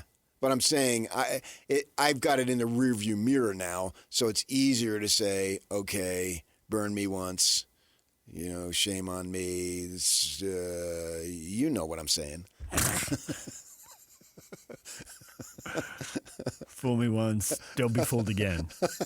I don't know which president said that, but it was a funny line. They didn't know how to finish it. So I've got the benefit of rear view. Here, I have no rear view. I got 2 games of rear view, and it's going to change because you're going to add a top pick into it, and I don't even remember who else played. Did the backcourt play and what was going on? But I know they only played 2 games, so I am super excited to see how this thing meshes, and then we can get a great evaluation of Will Hardy. He's another guy. I've been hearing how great he is, and they do nothing but lose.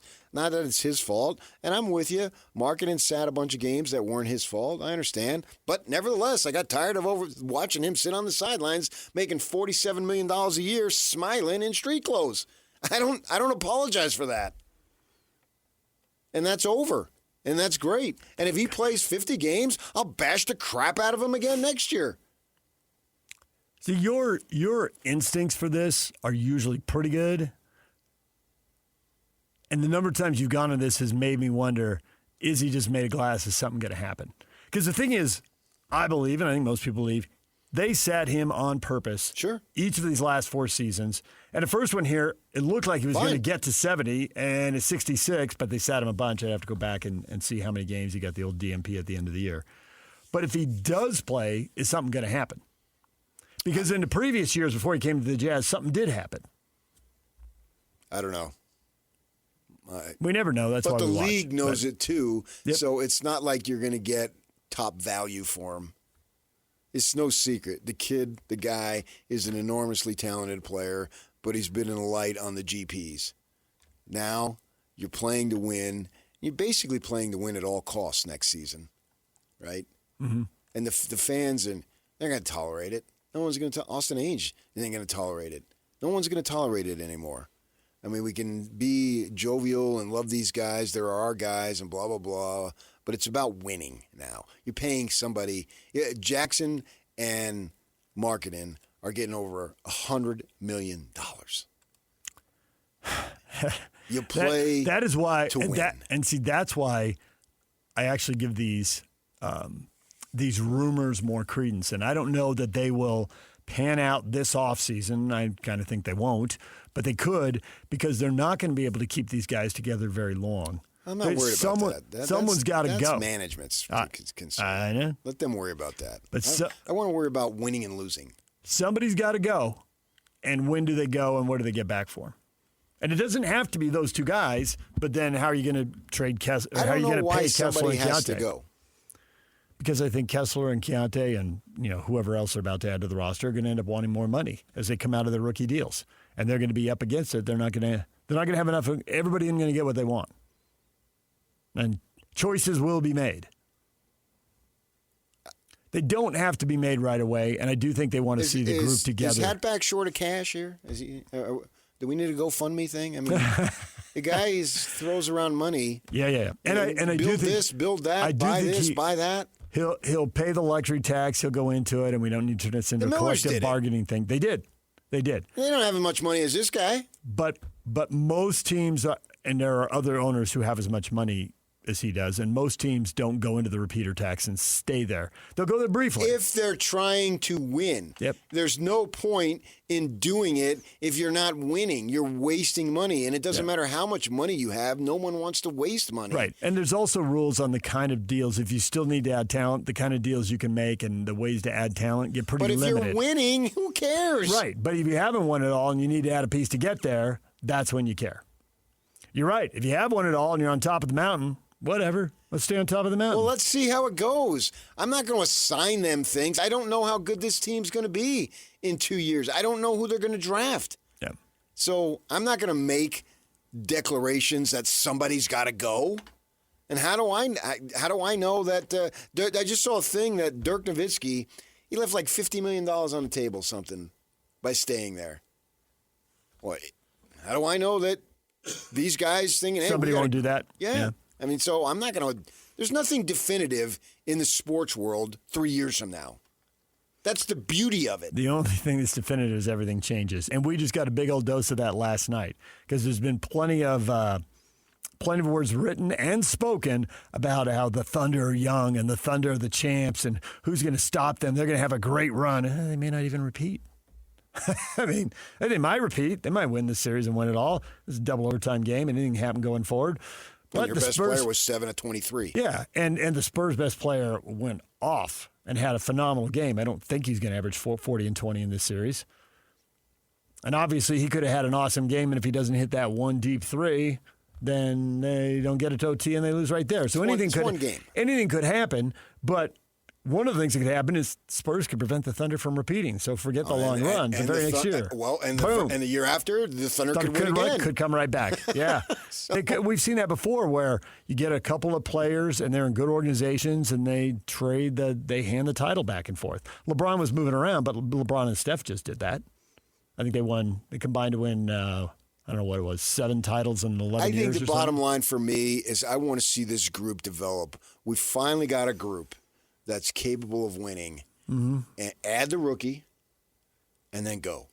And you're going to add some other pieces maybe this summer, but I'm talking about the core guys. Right. I want to see these core guys. What I want to see. You got a 2-game tease. Yeah, and you still didn't have everybody because Keontae didn't play in those games. That's what I'm saying. Right. That was Collier Bailey. I didn't backcourt. think so. He didn't, but I wasn't sure. Right. So I want to see. I believe in this core. Mm-hmm. I believe this is a really good core. Now it's got to grow, and I want it to grow. I've seen so many teams change up and screw up when they change up. Now I want to see fastballs. I want to see this group because I'm excited about this group, and I can get way behind this group. And if it doesn't work, well, then we can go. But we've been waiting. I'm getting older here, man. I'm 72 years old. You're not. And I don't have much time left on Earth. On the air, I've already screwed up and destroyed my television career. I'll never be able to be on television again analyzing a playoff game like I did back in the glory days. That hurts my soul. Soul. This is what's wrong with the media's credibility. You just stacked multiple lies on top of each other. My soul. You're not 72. You had multiple. Working with you in dog years, I'm 72. Multiple relatives into their 90s. And you may well end up on TV talking about playoff games. You haven't seen me of late. You've been out a lot, but I now smoke. That's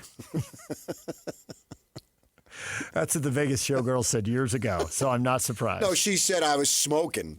That's exactly what you said. That's what you meant right then. You didn't mean Marlboros. PK, take it off, baby. I don't know. What? Give me another brand. Camel. Camels, yeah. We were talking Marlboros and Chesterfield. Chesterfield. Now that feels like a movie out of the 50s. I got a picture of my parents at my mother's senior prom. And Smoking both of them at the bottom of the picture have cigarettes. DJ and PK. Coming up. Top of the hour, Chris Anderson. Owner and publisher of Ear Sports, covering the West Virginia Mountaineers. The spring football tour continues. Stay with us. 3, 2, 1.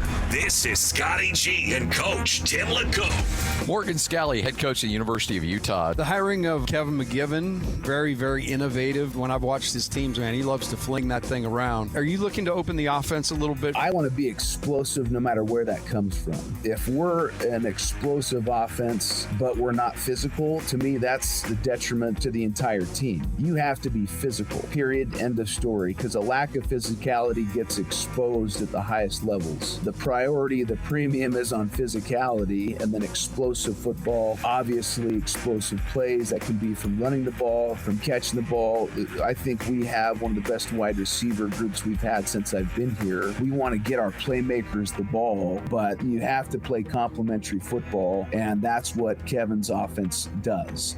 Catch Scotty G and Coach weekdays from 10 to 2, presented by Mountain Land Supply on 97.5, the KSL Sports Zone.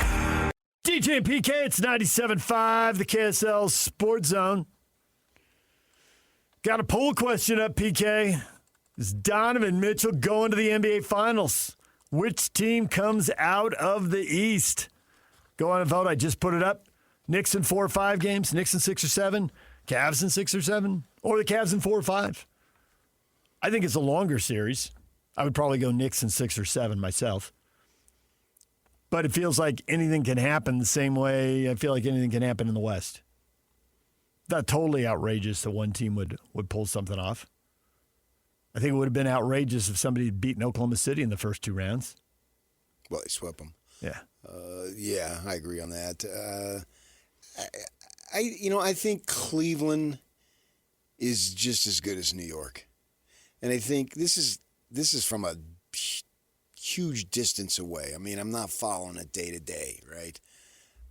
Because it's all about the West here and how it relates to the Jazz. And once they get good enough to be finals contender, then we'll worry more about the East. But I think Cleveland, they got off to the slow start. But what incentive was there to get off to a fast start? They did that last year, and it didn't work. And the marathon that is the regular season, it matters to a point, but not at a win-at-all-cost point, right? And so as I evaluate Cleveland, and Strus was out for almost the entire season. He didn't come back to like the 68th game. And he's a player, right? I mean, he's not a big-time player, but, he's a piece of the puzzle. And so with that in mind, I don't think that they were concerned about winning at all costs throughout the regular season. Now they are, obviously. Mm-hmm. And I think that Mitchell is really, really good. There's no doubt about it. But he's got help. And so he doesn't necessarily have to be brilliant every single game. He has to hit some big shots. And he did that in Game 5. He didn't have a great shooting game, but he still hit some big shots down the stretch. I remember him vividly. And with that in mind, they're an extremely dangerous team. Now, I'm not talking about playing the West. I'm talking about playing the Knicks. Playing the Knicks. And you can't really judge them. They're the 4 seed and whatever. Hey, they started 24-20. Right. To your point, they hadn't made the Harden trade yet, right? Right. That's a big change. They started 24-20, but they finished 28-10. Right. So they are. You can look at their record, but they're clearly punching above that right now. Well, I don't think they are. I think that's who they are. Okay, you're right. That's probably a better way of saying it. They are more the 28-10 team than they are the 24-20 team. Yes, and I can remember. I was covering a game on the road. It must have been in April after the basketball season, and I would substitute for Steve Loom sometimes, give him a break, get him ready for the long playoff run. He was a beat writer for the Salt Lake Tribune, and I can remember sitting in a locker room talking to Hornacek, and he said, "Okay, man, we're coming down to the end. Now we've got to get serious. We've got to approach these games as if they're playoff preparation games." And that's what I see the Cavs doing. Mm-hmm. And I think they're very capable. I wouldn't bet either one, but I think they're just as capable of winning this series as the Knicks are. Strus played 12 games, and Harden played 26. So that gives you a little feel in that 28-10 finish there. I do think the question with them is, and maybe I've just overvalued them, and you're right, we're not watching them every night. But I just think that they have two really good big guys in Allen and Mobley, and they don't always impact the game. Sometimes it feels like they just kind of disappear into the game. I don't want to use the word coasting and say they're not playing hard. And maybe that is it. I'm just not watching close enough. But I don't know what it is. But they're not featured. They don't, right. But they can impact their game without the ball. How you defend and how you rebound. Yeah. And then even if you're not featured, as a big guy, go get the ball and get yourself some buckets. Mobley hit a big 3 the other night. They do have games where they really go. Remember him playing for SC? It's hard to match up with multiple bigs. That's a tricky thing to do. So if those guys have good series, I know the spotlight's going to be on Harden and it's going to be on Mitchell for sure. But I always wonder about their bigs. DJ and PK, it's 97.5, the KSL Sports Zone. Coming up next, spring football tour, West Virginia Mountaineers. What's Rich Rod doing? That's next. Stay with us. DJ, PK, and Chris Anderson joins us. The spring football tour takes us to West Virginia. Chris is the owner and publisher of Ear Sports, as in Mountaineers. Chris, welcome back to the show. Hey, thanks for having me on. I appreciate it. I read your summary of the spring football. You did a thing where you ranked all the position groups, and I was reading it. It's not a perfect match, but the comparisons between West Virginia and Colorado, coaches who are known but not established winners where they are right now, but certainly well-known personalities and big personalities, and both going way into the transfer portal. And change is welcome in both those organizations, both near the bottom of the standings. So I see a lot of parallels there. And I was wondering with all these changes if they upgraded the team. And reading what you wrote, it seems like they've definitely upgraded the O-line and they might have upgraded quarterback, but the defense is still a massive issue. Is that a fair analysis of where West Virginia stands right now? Yeah, I think that's a good summary. Offensive line, funny enough, they went out, spent a ton of money, added a bunch of transfers, and then the conversation shifted amongst fans, not coaches, I assure you. Did they spend too much on offensive line? Did they get too many offensive linemen? Of course, in this day and age of NIL and rev share and all that stuff, you do have to worry about your budgets and where you're spending your money, so you don't want to overspend somewhere. But with how bad the offensive line was last year, them going out and getting guys, and I think I put this, I don't know if I put it in that story that you read, but in another one, like last spring was so bad on the offensive line that when you went into practice, you had no idea who some of these guys even were. They were like former walk-ons that were still suiting up for the offensive line as starters.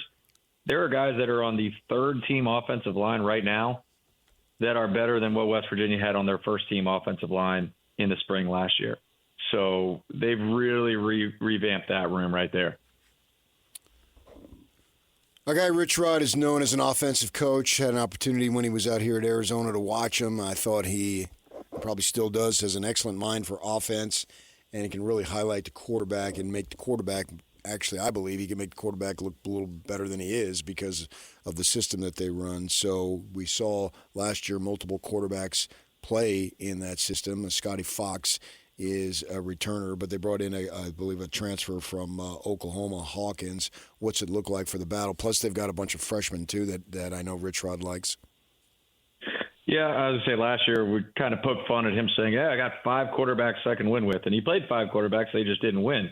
This time around, I think he's really, he's been saying some nice things about some of those freshmen, and they certainly fit more of his archetype of what a quarterback is in his system. But really, this is a Hawkins versus Fox thing right now. And on the Fox side of things, it's almost like, hey, that's your safe choice. Like, that's a guy you've already seen, like your floor at quarterback is a slightly better version of what you had last year. That's your hope. Like, that he's better than last year, and that's your floor. The reason they went out and got Hawkins and why they spent some money to acquire him and targeted him very early in the transfer portal is because he is shiftier and faster than Fox. He is a guy that probably fits more of like, if you talk Rich Rodriguez of the first stint at WVU, like 2005 Rich Rodriguez, Hawkins fits more of that type of offense than Fox does. So I think he really wanted to try that and get that and see what it can work with. And we've heard positive things about how it's working out. And it's going to be a battle between the two of them. And it's, the age-old question, do you take the safe option or do you take the riskier option with the higher upside?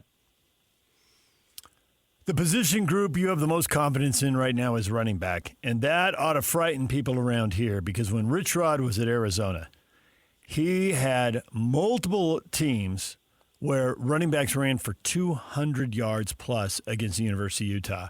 And that just doesn't happen to Kyle Whittingham, and it certainly doesn't happen in consecutive years when he knows what's coming. He knows the coach, he knows the running back, he knows the whole system. He's got it all on film and time to prepare, and that it happened again, and there were multiple nightmares. Ooh, is it that type of running attack? That's the one thing Rich Rod seems to have down cold, and the way you rank him suggests that maybe that's what the run game is going to look like this year. Yeah, so last year it was Jaheim White, who was a stud, but broke his ankle in the first half of the second game of the season. And he went down. They immediately replaced him with Ty Edwards, who ran for 140 yards against Pitt and 3 touchdowns, and then he immediately got hurt. So right off the bat, as you mentioned, that's the strength and the focal point of a lot of Rich Rodriguez's offense is the run game, and they're already on their 3rd and 4th and 5th running backs by week 4.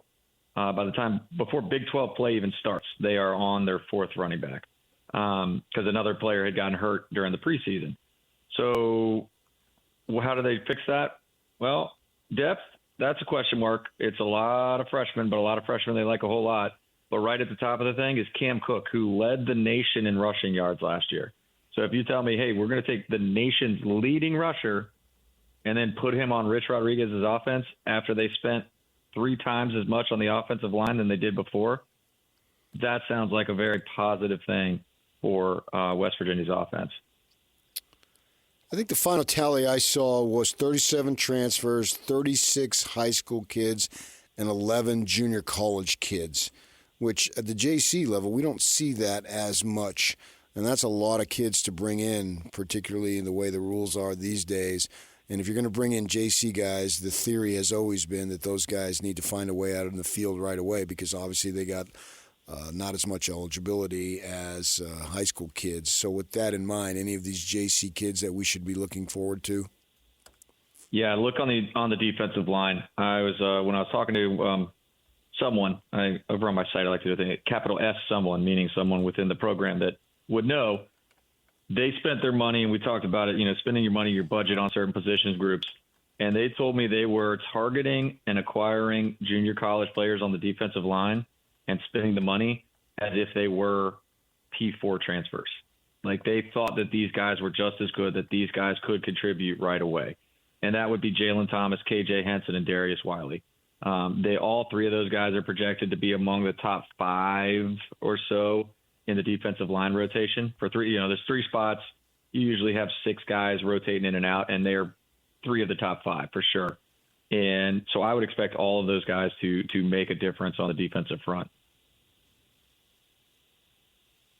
So is the D-line going to have a big-time pass rush, or they got run stoppers in the middle, or you think they got both and the D-line's really going to be able to control the line of scrimmage? Well, their hope is both. You got a couple of those guys that I mentioned are going to be more interior guys like Thomas and Henson. They're going to be like the defensive tackle, nose tackle types.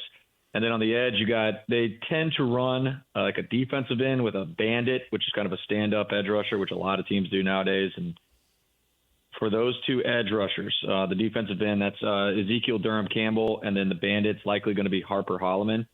Those are 2 guys that were very, very good at their previous stops. Campbell over at East Carolina and Holloman at Western Kentucky.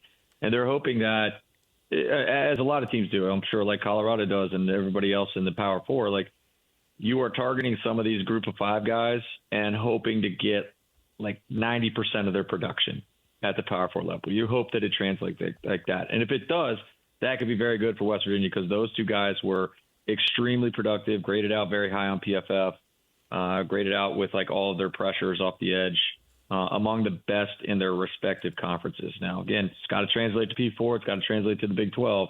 And West Virginia's hoping, 90% of that can.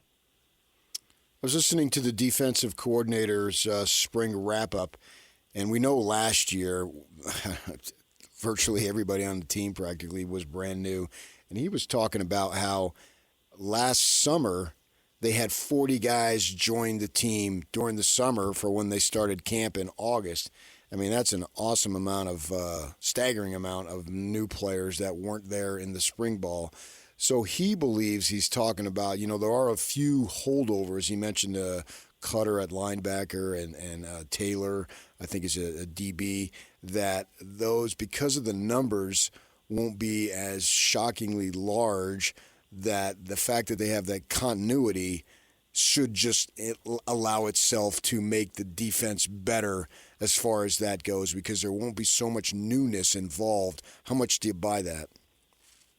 100%. I wrote a story back in December that broke down last year and how I thought it would be different this year, in part because there's no more post-spring portal window. Right. That's helpful for a team like West Virginia, and also because they targeted a lot more guys for early enrollment and spring enrollment. And back in December, I looked at the numbers for last year. So like the guys that were there in the spring of 2025 and that were actually on the roster in fall of 2025 when games started, only 73 out of 123 players listed on the roster were actually there in the spring. So like you said, 40 new guys, but it was 50 total. Not all those guys are going to be contributors, or some are walk-ons or whatnot. So it was 50 guys, and of the 51 players that saw at least 100 snaps, only 32 of them were there for spring football. So basically 1 out of every 3 true contributors to the team in the fall didn't arrive until the summer, and their very first practice ever with Rich Rodriguez was like 4 weeks before the season. That's not going to happen this year, again, in part because of the spring portal, post-spring portal window, and because they targeted guys to come in the spring. Looking at the scores from a year ago, that defense was giving up points and yards at a staggering rate. 41-10, 48-14, 45-13, and they were getting shredded. If the D-line's better, that'll help and all that, but it doesn't feel like you have a lot of confidence in anybody behind them. Is that true? Yeah, a lot of question marks in the secondary for me, to be honest with you. They went out and they targeted some dudes. I think we like to call them dudes or dogs or whatever, not just Jags, just another guy in the secondary, but some interesting moves about where they're going to be. And I think there's some question marks about how they're going to shift around, because a guy, for instance, like Jameer Latimer, who was with Zach Alley, the defensive coordinator at Jacksonville State a couple years ago, then transferred to Wisconsin. And when he was at Jacksonville State, he was an excellent outside corner. Excellent. That's why so many teams wanted him in the portal. He goes to Wisconsin. They move him to like a nickelback, like a slot corner, and it was okay. It wasn't terrible. It wasn't great. And so when he committed to West Virginia, reuniting with Zach Alley, my belief was, yeah, they're going to slide him back out to outside corner. That's a big help. And instead, he's back at nickel. And there's other guys like that too, guys that you would think are safeties are actually lining up at corner, and guys you think are corner are lining up at safety. So I think it's left some question marks, especially at corner, because now you feel confident with some of the safety and nickel spots, but maybe not quite as much at corner. So there are going to be a lot of question marks, I think, back there in the secondary. Bowl eligible this year, yes or no? It has to be, or else Rich Rodriguez is probably going to be 2 and done, maybe 3 and done. Wow. At most. Yeah. I mean, and you ask him, he'll say it. He's already said it. He's already been very open about it, that he understands that he's on a short leash. He understands that, he was brought back here, and part of the reason why he got the job over maybe a couple other candidates was that he made the pitch that he could make the quick turnaround, that he would not be doing this year zero and build it up over 4 years. Like, sure, they want to build the foundation of a program, but that he understands the game in this day and age and how you can hit the transfer portal. And taking a 4 to 5 to 6 year approach is just not the way to do it. So he has confidence in a quick turnaround. He has confidence in getting this team back to bowl eligibility, and fully understands and has publicly stated, like, hey, I know that if we don't start winning, I'm going to be on a hot seat. So I think bowl eligibility is pretty much the minimum for this team this year. Well, with Texas Tech, Houston, and Utah on the November schedule, then it feels like a fast start is imperative. Yes. Yeah, absolutely. And I think I was going through game by game, and you look at some of the early stuff there. I think it's before their first bye. Is that right? Between BYU and UCF. 1, 2, 3, 4, 5, 6 games. And it's like, looking at the wrong schedule. The 1, 2, 3, 4, 5, 6, 7, 8 games before their bye, their only bye, between at TCU and at Texas Tech. And it's like, hey, can you go through those first 8 games? 5-3 or 6-2. How many of those? Yeah, I was going to say, because I don't think if you look at that schedule, because for the first time in a long time, and Neil Brown complained about this, and a lot of other people complained about this, West Virginia is not playing 2 Power 4 teams in the non-conference.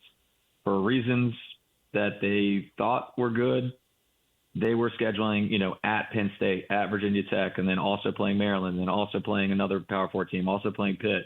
They're not doing that this year. It's Coastal Carolina. It's UT Barton. That's Rich an Rod. FCS school. That's Rich Yeah, Rod. it's more like it. Yeah. Get back into it. Build up your confidence with a couple easier opponents, hopefully. I mean, West Virginia did just lose to Ohio last year, so not Ohio State, Ohio. So don't take it for granted. But, yeah, you look at that first 8 games before that bye, and it's I don't think there might be one game where they're more than a touchdown underdog. I think everything would be a touchdown underdog or less. So they're all winnable-ish games for West Virginia there in the first 8.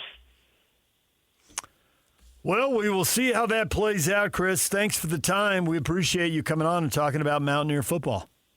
Happy to do it anytime, guys. Thanks for having me. There's Chris Anderson. He's the owner and publisher of EAR Sports, covering the West Virginia Mountaineers. They don't play BYU this year, and they play Utah in Salt Lake City in the regular season finale. Leftovers. Thanksgiving, November 28th, baby. It's a Friday. Little turkey, little gravy. What? No. Little rice. I do. Like the rice stuffing, or you go bread stuffing? Bread. Ooh, ugh. I go. What about the rice stuffing? You're ripping my old lady for her food choices. You can have all my bread stuffing. Good for you. I'm actually more ripping what I eat growing up. No, you're ripping her because she doesn't put on the table what you don't like, what you like. You just because that's her domain. I back off. We have our domains, and that's her domain. KinahanComedy.com. That's PK's domain. Nonsense. KinahanJersey.com. KinahanNonsense.com. These are all PK's domains. You share KinahanGolf.com. That one you share. She runs it, though. Thursday is the traditional Thanksgiving. Friday is turkey sandwiches. And then Saturday, also the sandwiches. And then Sunday, back to the mashed potatoes and gravy leftover. Oh, you save that till Sunday. Yeah, and then you wrap it up. Mashed potatoes. Awesome. But that's Thursday and Sunday. Roasted is also fantastic. And then, but the sandwiches on rolls, little rolls have like 3 or 4 of them. Yeah. That's Friday, Saturday. That's entertainment food. I don't want to wish away all of summer and the entire college football season. Yeah. But that sounds good. Right. So you're sitting on the couch 10 pounds heavier. Watching football. Yeah. Thursday and Saturday, you're at the dinner or Thursday, Sunday, you're at the dinner table. Friday, Saturday on the couch. Yeah, because you got ball on. Yeah. DJ PK, there's a little football for you for West Virginia. Now, when we come back, Bronson Kaufusi joins us, former BYU football player, now promoting the Charity of Champions football event. We'll talk with Bronson about Cougar football coming up. Stay with us. For Jazz fans, it's been a rough few years. Well, those days are behind us as the Utah Jazz finally struck gold in the NBA Draft Lottery. Picking second. As the Jazz prepare to draft a potential superstar with the number 2 overall pick, nobody will bring you better coverage of the NBA Draft than the KSL Sports Zone. For all the breaking news, high-profile interviews, and player analysis leading right up to draft night, keep it locked on your exclusive home of Utah Jazz basketball, 97.5. The KSL Sports Zone. The KSL Sports Zone and Beehive Meals are honoring people that impact youth sports in our communities. Nominate the youth sports volunteer that you know for the Beehive Meals Hero of the Week at KSLSports.com/contest. And listen every Thursday afternoon to Jake and Ben for the winner. It's the Beehive Meals Hero of the Week. DJ and PK, we're joined now by Bronson Kaufusi, former BYU football player. He's now promoting the Charity of Champions football event. Bronson, good morning. Good morning. How's it going? It is going well this morning. How's it going for you? What are you up to these days? Oh, man, just staying busy, helping athletes, chasing kids around, all of those things. So what is this charity thing you got going? Tell us about it. So this all came from, I've gone down and played in Aaron Rodgers' charity flag football event, and there's been a few throughout the years.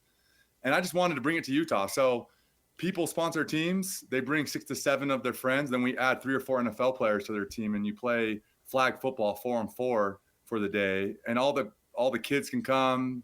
8 and under are free. And it's such a rare, opportunity to have, over 40 NFL players, current and former, in one place, and, allowing the kids to get to meet these heroes. And, because really one conversation can change their life. It happened last year multiple times. Parents were texting me afterwards, like, thank you so much.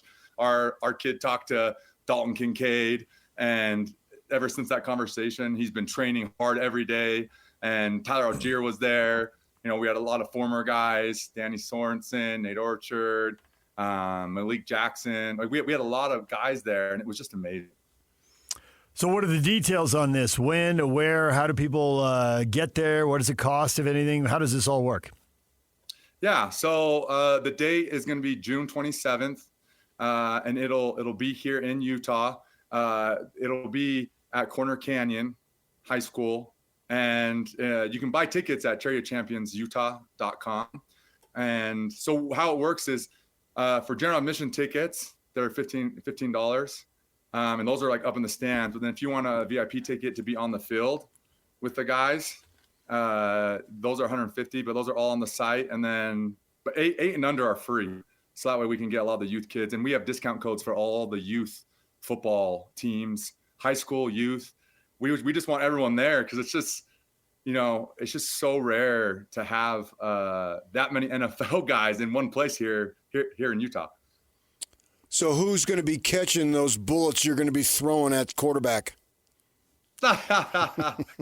Oh, man, we got some real – last year, what's awesome about it is there's no rusher, right? So it's very similar to 7-on-7 where they just, you have 4 seconds to throw the ball. And so, last year – I was on Team Traeger, and we played in the championship and got beat last second there. It was a close one by Team Lux. So, yeah, we'll have 10 teams this year. So, but all the guys, it's so fun to play with NFL guys in their environment or close to it, right? You don't get that opportunity. So it's fun to be out there, and the competition starts to rise. And these guys get more serious as we go because the tournament gets a little bit more heated. And it's fun to feel that, as someone that's never been out there before, right? Yeah. Nobody wants to lose. Yeah. Oh, yeah. It gets intense. Do you have all the commitments from the players? You got a long list of guys coming back? Yeah. So, yeah, we have a lot of guys coming, which I'm super excited about. What's cool too is players, will come just like last second, and because they'll hear about it and be like, oh my gosh, I totally want to be there. And it's just so fun because the field's smaller. So, you can guard some of these guys, right? As best you can, but you get that opportunity, and it's safer. It's like no one really like opens up full speed, I would say, unless it's on like the first play, because you have the full 35 yards to go score a touchdown. So you do you have the guys? Do they go both ways, or do you rotate in and out? So they go both ways, and if they want. Or it's funny because some of the guys that play offense, like in the NFL, yeah, they just want to play defense the whole time. So they can do, or they want to play quarterback, right? And it's so fun. And some of the guys are just there to hang out and walk around, right? And what's cool about it is the people who sponsor the teams, that money goes towards all the NFL players' charities and to other ones as well. So, we have the opportunity to help. We can help over 20 charities all at once through kind of like this larger event. Yeah. So it's neat because, so many NFL guys locally have charities, Kyle Van Noy, Britton Covey, Garrett Bowles, all these guys have charities.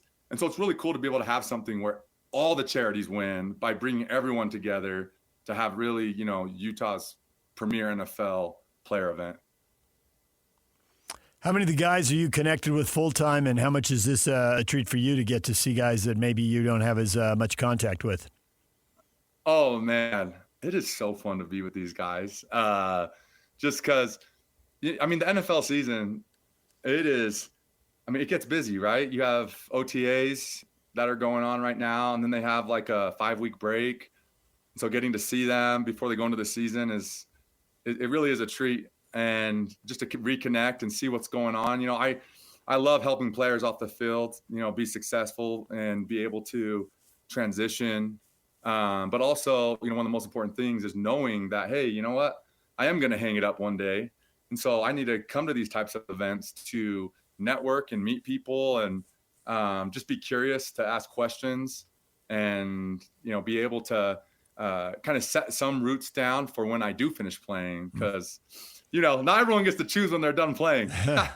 That's for sure. Are you following the Cougars at all still? Oh, yeah, of course. Of course. Right. Well, they've had 2 really good seasons under Coach Sitake. I would think that that's got to make you happy as an alum to see them do well. Just gives general assessment of the program, because it seems like in the last 2 to 3 years, they've taken major strides. Yeah, I think there's a lot of excitement there. Especially, this year, this upcoming year, I feel like they're reloading in a lot of different areas. They have a strong O-line, quarterback with Bear coming back. They've added a few key pieces at tight end with those guys coming in, the wide receiver core. So, and then defense, right? You're able to reload with some of those defensive players. It's really exciting, right? I think one thing that's really helped BYU is being on the recruiting side, right? Being in a conference, I think, is major, and being able to have depth. So that way, if your number 1 goes down, the number 2, 3 can get in there and play at a high level. And so I think they're going to reap a lot of benefit there, just from their recruiting pipeline. You avoided the letters N, I, and L while answering that question. I'm curious, what do you guys say in NFL locker rooms when the talk turns to NIL and rookies come in? And rookies can say things like, oh, I don't have to touch the contract money because I'm pretty well set with the NIL money. How much eye rolling is there among the veterans in NFL locker rooms? I had a really unique experience where, I think it was like my first week at the Ravens, and Steve Smith comes up to me. And I knew Steve because Steve was at Utah when my dad was there coaching, and I was just a little kid running around asking him for his gloves. So, he came up to me and he's like, hey, do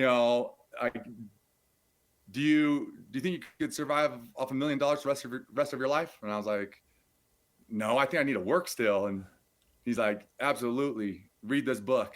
And he gave me Richest Man in Babylon. And so I read that book, and that book was the first financial book I had really read. I graduated in statistics and analytics, but I really I didn't know a lot of money, right? But, from that moment on, when I finished the book, he came up to me and he's like, hey, what'd you think? I was like, oh, it was great. There's a lot of good principles in there. And he's like, hey, it's important to know where every penny is. And so that experience, I feel like for me, set me up for success just from a veteran player, helping me understand the importance of the opportunity that you have in such a small window of time. And so to maximize and leverage it is vital. And so what's really neat and something I'm super motivated around is, can we educate mom, dad, brother, sister, player at the high school level because they're curious now, right? Because of what's coming? And can we instill financial principles that allow them to root down so that way when they go into college, everyone is set, everyone understands the bigger picture, the bigger plan, and understand like, hey, this could set us up for a really long time if we do it right and if we apply the knowledge that we get as we research and find great people to advise us. Did you see guys at the pro level wasted away? Yes. Oh, yeah. And it wasn't because, I felt like a lot of the players that struggled on that front, it was just, 2-3 layers deep. They didn't have a great, group, a great network, or an uncle or someone in the space that is high level when it comes to, wealth management, financial advisory, things like that. And it's hard because if you don't have anyone 2-3 layers deep, what do? A lot of players just turn to the first person they talk to. Uh-huh. And the first person you talk to isn't always the best person to go with, because you need to be able to, have multiple people and be able to ask questions and deep dive with, I want to talk to at least 5 people and bounce ideas off of multiple people. That's a big thing that I that's helped me is, okay, how do you choose a financial team? How do you choose, even on the agency side, like what is a track record? How do I look that up? How do I break that down? And so to me, it's always more than football in all of it, right? I help out with, OG1 Athletes, which is, NFL NIL agency founded by Bruce Tollner.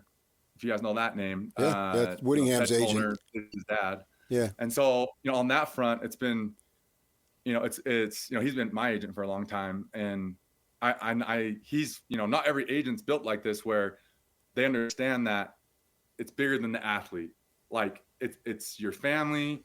Sports is this big. Let's maximize it to the fullest. But hey, let's make sure you're set up for after, because everyone's going to hang it up. Right. And most don't get to choose when they're done playing because you're too old, you're too hurt, all of that. And so I'm a big believer in finding people that always understand that it's more than football. Yeah. And Steve probably saw a lot of those stories as well, and they come in a lot of different flavors, but that's why he gave you that book. Because whether it's too many homes or too many cars or sex, drugs, rock and roll, crazy lifestyle, family and friends, you're you're a nice person and you don't want to say no to family and friends, and the money can be gone. And I mean, there's a lot of paths to losing the money and not capitalizing on it. There's a lot of paths. So Steve probably saw it. That's why he handed you that book. Yeah. Oh, there are certain players within each locker room that are very motivated to help the next generation of athletes. And so those guys are the ones that are, putting together meetings for players, right? Like helping players understand, okay, what's a 401k? How does the NFL match it? Why should I do this? And, but my biggest thing is athletes need to be curious. Like they have to be curious with everything off the field because of the opportunities that are there. If they're not curious, then you risk not knowing where everything's at. And people take advantage of the athletes that don't ask the questions.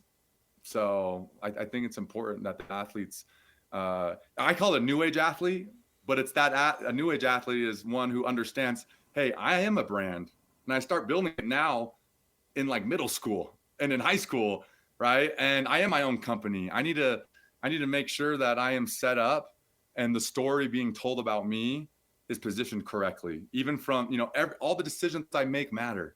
And I need to learn about what does ownership mean? What does equity mean? I've seen, the basketball, NBA guys, they really understand this at a high level. The football guys, I feel like we're catching up, understanding how do we get ownership in companies? How do we get ownership in leagues, teams? And it happens at every level all the way down now. And so it's just something that, I feel like the new age athlete, they're a completely different animal because they're facing different things with a new environment. And so everyone has to be on the ball.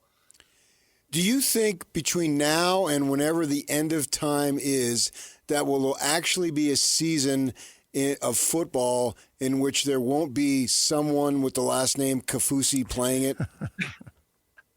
I don't know. I mean, I'm thinking right now, I'm like, okay, we have Carson up at Utah. Right. We got, that's Doug's boy. And then you got down here, you have Ace, Micah, Oli down here at BYU. And what's funny? I think my son and Isaiah's son, they're both they turned 7 this month.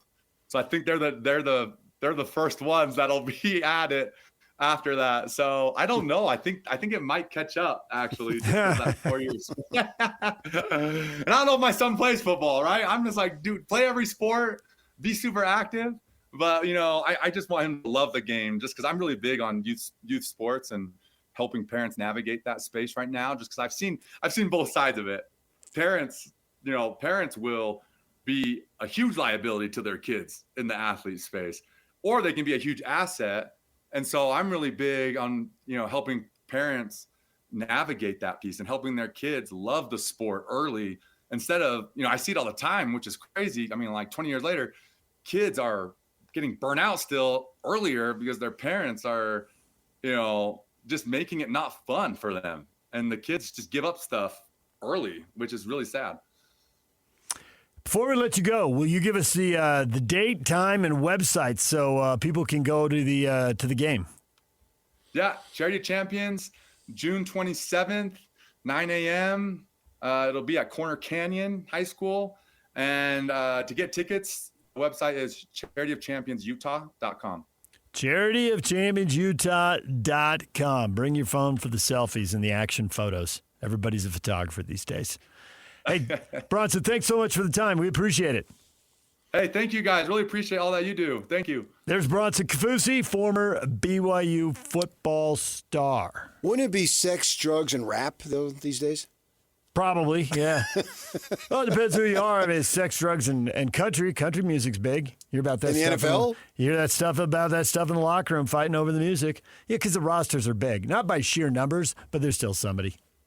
There's still somebody. I mean, there's 53 guys, and they don't keep a roster together all year. Injuries, 10 guys coming and going, and guys coming and going. Yeah. But yeah. Yeah, I mean, rap, rock, country, yeah. But I think the jazz is okay. I don't think the jazz is taking people down. The ghost of Led Zeppelin still carries on. Right. I can remember one time Dan Rather was interviewing Robert Plant, the lead singer from Led Zeppelin, and he rather says, man, when you were at your peak, the debauchery and all that you did and the partying, it was just second to none. And Plant says, oh, well, thank you. Took it as a compliment. DJ and PK.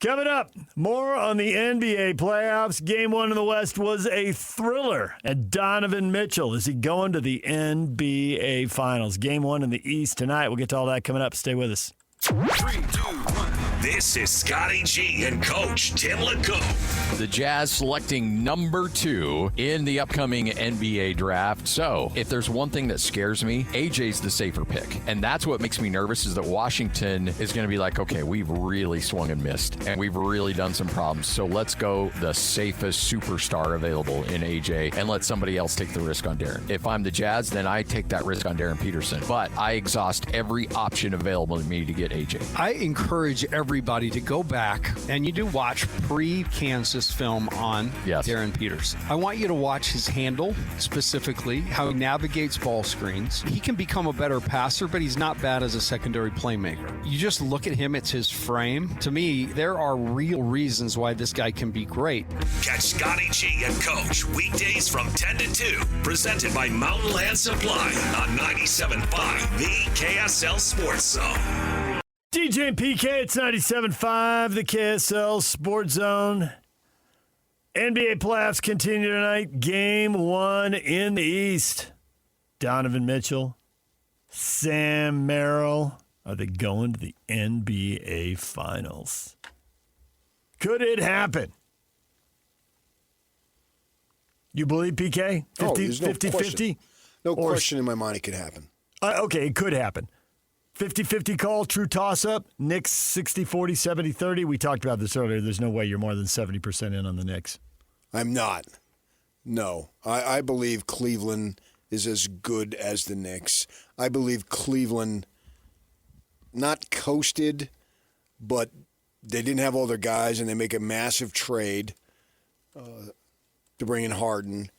And how does Harden play? What role does he accept? Mm-hmm. And as you pointed out, they were 28-10, you said, down the stretch. Yep. They didn't start well, but it didn't really matter to them. They knew that their season would be defined by May and June, not November and December. And this is a veteran team. They're not playing young guys. I mean, they're all relatively young, but you get the point that it is a team that has experience throughout all levels of what they do. You bring in a guy like Schroeder, my gosh, he seems like, I think he's 32 years old, but it seems like he's been in the league 15 years running around with various teams, and he's a hired gun. You put him in, and he's going to look to score. He's like a Jordan Clarkson was when the Jazz had it going on with Quinn Snyder. And so you got guys like that, and they've got some bench guys that they can use, and they got some versatility if they want to put Strus into the starting lineup and take out Dean Wade. He's a big banger guy, kid out of Kansas State. D. Wade, he gets called, but he shouldn't be called D. Wade. I know that. Like so calling somebody Dr. J, you can't do that. Yeah, that's like when there was a Kareem at running back for UCLA. No. And that Sharice Shaw's brother. I know. And he was Sharmont Shaw when he went to Dorsey because it covered him. Yeah. And but Kareem, he spelled in LA, it differently. He did. It was, I think, I-M. Yeah, and we had a when I was going to ASU in the broadcasting school, there was a guy named Eldine Bennett, and he was the dean, and people would call him Dean Bennett, but he would go by Dean. So it'd be Dean. Well, it was confusing. Well, are we calling him Dean Bennett, or are we calling him Dean Bennett? People didn't know. Dean Bennett. And I believe he was the play-by-play guy for the Cougars, I think it was, before Paul James. Oh, really? Go look it up. Okay. Yeah. Interesting. I believe he might have worked for KSL. In the 50s. I hadn't heard much about that. Yeah, I knew that. I knew Paul James had actually called maybe 4 years or something like that of University of Utah sports before he went to BYU. And I think which I was surprised to find out. I was here a while before I knew that. But Dean Bennett was who was LDS. Yeah, who was the dean of the broadcasting school. He was a play-by-play guy. You can look that up. Okay, yeah. I'll do it. DJ and PK, give me something to do in the break. When we come back, that was an epic Game 1. So many things happened in that Thunder Spurs Game 1 of the series opener. We'll get to that next. Stay with us. Castle to Wemby, rising deep three. Victor Wembanyama, 6 feet behind the line, ties the game at 108. Castle between his legs. Castle, Wembanyama puts it in up top over Caruso. And what did you think when Vic pulled up? Confidence through the roof. I was stunned a little bit, but once the ball went up, I'm like, oh, that's going in. It's kind of just who he is. I mean, he's one of a kind. Join Scotty G and the coach, Tim Lacombe, tomorrow from 10 to 2 at the Bar WB pop-up event at the Cal Ranch store at 950 North Main Street in Spanish Fork. Wemby, different dude, 41 points, 24 rebounds, and a big three-pointer in the final minute of the fourth quarter to get it to overtime. Yeah, how different is he, man? When I was a kid, Jerry Lucas played center for the Knicks, and he was shooting from deep. There was no three-point line. He wasn't 7'4". Yeah, but, I mean, power forwards are 6'6". It's all relative. It is. Jerry Lucas. That's always the comp I've heard for Victor Wembanyama was Jerry Lucas, so I'm glad you brought that up. Played with Bob Knight at Ohio State. Old school. Well, it's the Knicks, man. They may play the Knicks in the finals. Going Your way Knick back. history. You should be aware of it. I am aware of it. Not sure it's relevant to this show today here in 2026, but thanks for bringing up 1960 Ohio State basketball. I don't remember him there. I remember him with the Knicks. I believe you. Yeah, I mean, that was a phenomenal shot. And, you know, I don't know who was doing the talking there. Talking about confidence. Dylan Harper. Okay, well, it's clear that Big Vic has that confidence. And that's cool. That's cool to see. I mean, he's an amazing player, and he's still just a young kid. And he's going to get more amazing, most likely, unless something gets in the way and derails him, which doesn't appear to be. Hopefully that's not the case. And away they go. It just sort of bugs me that after the Spurs were able to retool through the lottery, now we got to change everything because the Jazz tanked a few games. It's ridiculous, man. You created these ways now, these teams that are right now, this is something that should be graduated in, not immediately, because these teams had this plan to do what the Spurs did, and 2 years ago the Pistons only won 14 games. Now these teams that are in the middle of it doesn't. Fortunately for the Jazz, they're at the end of it, but how about these other teams? You're changing rules midstream. And the rule change the last time you did it made the problem worse. Teams have wanted to tank forever. There was a coin flip put in more than 50 years ago because teams wanted to tank. And that was the system for like 15 years. And then they went to the lottery and involved all 7 teams. And then people didn't like that. And so then they went to a weighted lottery. They keep tinkering with it. And now they're going to tinker with the rules. They're going to let even more team have an angle. Now we could have playoff teams tanking. Well, we'll still be in the playoffs, but we'll increase our odds. What are you doing? I can't tell you how I felt when I found out that the coin flip came up tails and we didn't get Lou Alcindor, who was becoming cream. I was a Phoenix Suns fan in '69. And they lost the coin flip with the Bucks. Right. Yes. And then I had to deal with Neil Walk, who was a decent player unto himself. Yeah. But I cried myself to sleep in 1969 when we didn't get the coin flip. You were still in New York. You didn't even know you were a Suns fan yet. But thanks for that. You were still thinking about Jerry Lucas, who hadn't won the 1970 NBA title yet. Oh, man, but I it's true. They hard. Did. Everyone knew Kareem was going to be awesome, and he won an NBA title. When the Knicks won that title in '70, I got loaded that night.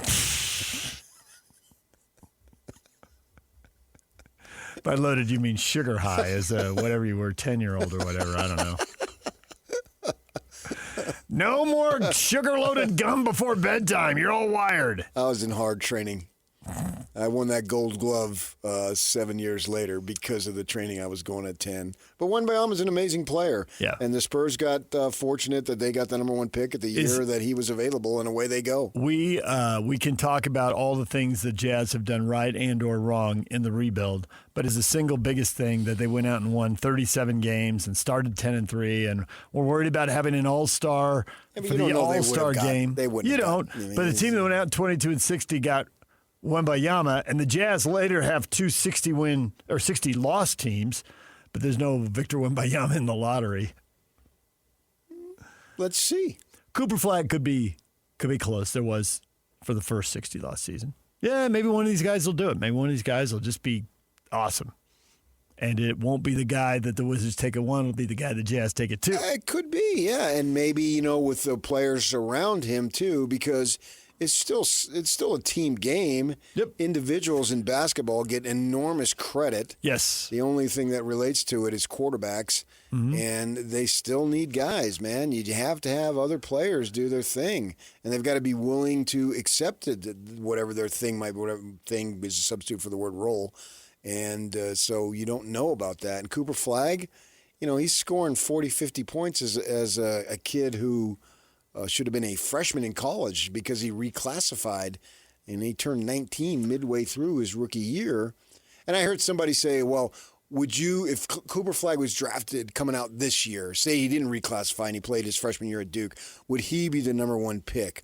Well, I want to say resoundingly yes, but that's in large part because I just had him play an NBA season. So I saw what he can do. These other kids that are coming in, I haven't seen him play an NBA season, so I don't have that evidence, whereas Cooper Flag, I do have that evidence. But they're talking about these kids here, so we'll see what happens. I don't give up hope because you just never know. And the Jazz have an opportunity to get a great player, and away they go. And Wembanyama has an opportunity to set the league on its rear. On its ear, whatever that expression is, because he's that good. And then, therefore, when you're that good, your role players don't need to be as good. They just need to be good. They don't need to be really good because he can cover up for so many things. And then plus, too, why was I watching guys who are half a foot shorter than Big Vic trying to guard him? I'm watching the television. I never played the game. I don't know. But I'm thinking, this doesn't make sense to me. There are multiple reasons they could explain that away. In a loss. I know. I think that there's a list of crazy things that happened in that game, and that should go right on the list. And we'll see if they choose to use that strategy going forward. Because clearly they're throwing it, he's just turning around and dunking on people.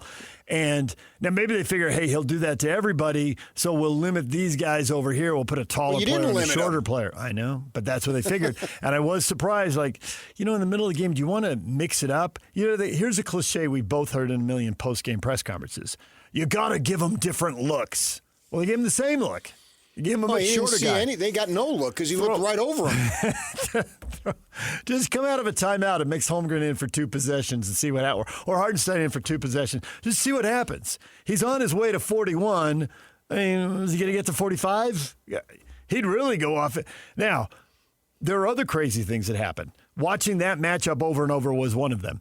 How about Castle with what you correctly identified as a triple-double, 17 points, 11 assists, 11 turnovers, and the amount of slipping and falling and off balance, guys, slow down, under control. Now, maybe that's a 21-year-old in a conference final and he's amped up.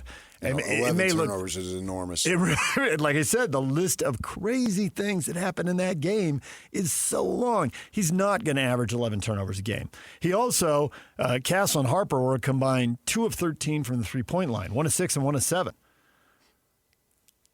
They're not a big three-point shooting team. Keep launching. Well, they took 43 of them on a night. Wembanyama was on fire. 10 minutes. But that's true. But he was on fire, posted up a guy who was a foot shorter than him most of the night. Seemed like a crazy time not to throw it in and get yourself 15 or 20 assists. Just keep going to the rim if they're going to put the short guy on you. It was working. He was 14 to 25. Holmgren did come in and help. And that's the other thing. One block shot. But I don't want him helping. I want him guarding. I get it. And I get the theory, give it a shot, but when it doesn't work, feel free to rotate away from it. Majerus always looked at assists to turnovers, and you should be 2-1. Mm-hmm. So that would have been cool if you 1-1. would have had 22 assists and 11 turnovers. And Rick, after the game, could have said, well, it's unusual, but I can live with it. But the thing is, their half-court defense was so good, and I think the Thunder will do a much better I think. They should do a much better job with how they attack it. I thought they did later in the game. But the Spurs kept them alive with all the turnovers. And he had 11, the team had 21, and the Thunder just kept getting out and running. I mean, that 57-point second half, and a lot of it was because they were in transition and they didn't have to face the defense that smothered them, especially the first 5 minutes of the game were atrocious, and then I thought they were getting it together, and then the whole second quarter was bad. They only scored 17 points in the second quarter. I thought the Thunder's defense out front was good in the second half to cause disruption and almost to the point of like chaos because above the line, the ball was loose a number of times. Even if they weren't getting it, it was still out there to be had, and then they're wasting time on the shot clock. So I thought they pressured their perimeter players. I can see why Castle had that many turnovers. But, it's one game. Oh, yeah, you look at totally. It. And a double Caruso had overtime. a big game, but at the same time, SGA didn't. How many times is he going to go 7-23, two-time MVP, blah, blah, blah. Wembyama, wait a second, man, this guy's MVP? Well, I'll show you because nobody cares who's MVP versus the regular season against the who's holding playoff. the NBA trophy. Yeah, and NBA if you're NBA Finals MVP, and obviously if the Spurs win it, there's like about a 95% chance that he would get it because he is dominant, and we'll see next round. I'm looking forward to next round. We got through all the preliminaries, and I'm looking forward to watching tonight's game and following it back up tomorrow to see how this series goes, what adjustments OKC makes. But OKC, we may look at them and say, for as far as a potential powerhouse dynasty, they're a fraud. And you can look at if they get beat they didn't get beat soundly when you're going to double overtime, but if they lose like in 5, say, and you can say, well, man, they needed 7 games to beat Indiana, and who's Indiana? I mean, they're okay, but are they really? They barely squeaked out a championship, and then if they only get one, gets hurt in the last game, blah blah blah. So yeah, if they do only get one, maybe all this stuff about, oh my gosh, they're this, they're that. Maybe it just wasn't true. They took advantage of the situation last year, and I'm not saying that it's bogus or it doesn't count. But in terms of we're looking at them as being this potential super team and the league is going to run through OKC for the next 5 years, maybe that's not true. Maybe it's not true at all. Have we ever had 2 super teams? Because these 2 teams, did they just go a combined, what was it? Did they go a combined 16-2 through the first 2 rounds? I mean, just head and shoulders above the West. Is it going to be a case of in we the had lower portion of the West, but yeah. We had a stretch. Well, in 2 playoff series, is everybody. I mean, in the second round, I get where you're going. Yeah, in the first and second round, they basically annihilated everybody. Minnesota, right, but in the first round, Minnesota pushed the Spurs a little bit, but in the end, they lost in 6, and they got really smoked at home. And their star player was congratulating people with 8 minutes left. Yeah, he's an odd duck. He is an odd duck. He's always been that way. He's a phenomenal player, right? But it's not all there in terms of how you're supposed to act. And Minnesota's just going to have to deal with that unless he gets some level of maturity and listens to his – because it's not yahoos like me and you. It's the peers who said, oh, you don't do that. You don't do that with 8 minutes to go. You're disrespecting the game. That's just odd. So they'll have to figure that one out.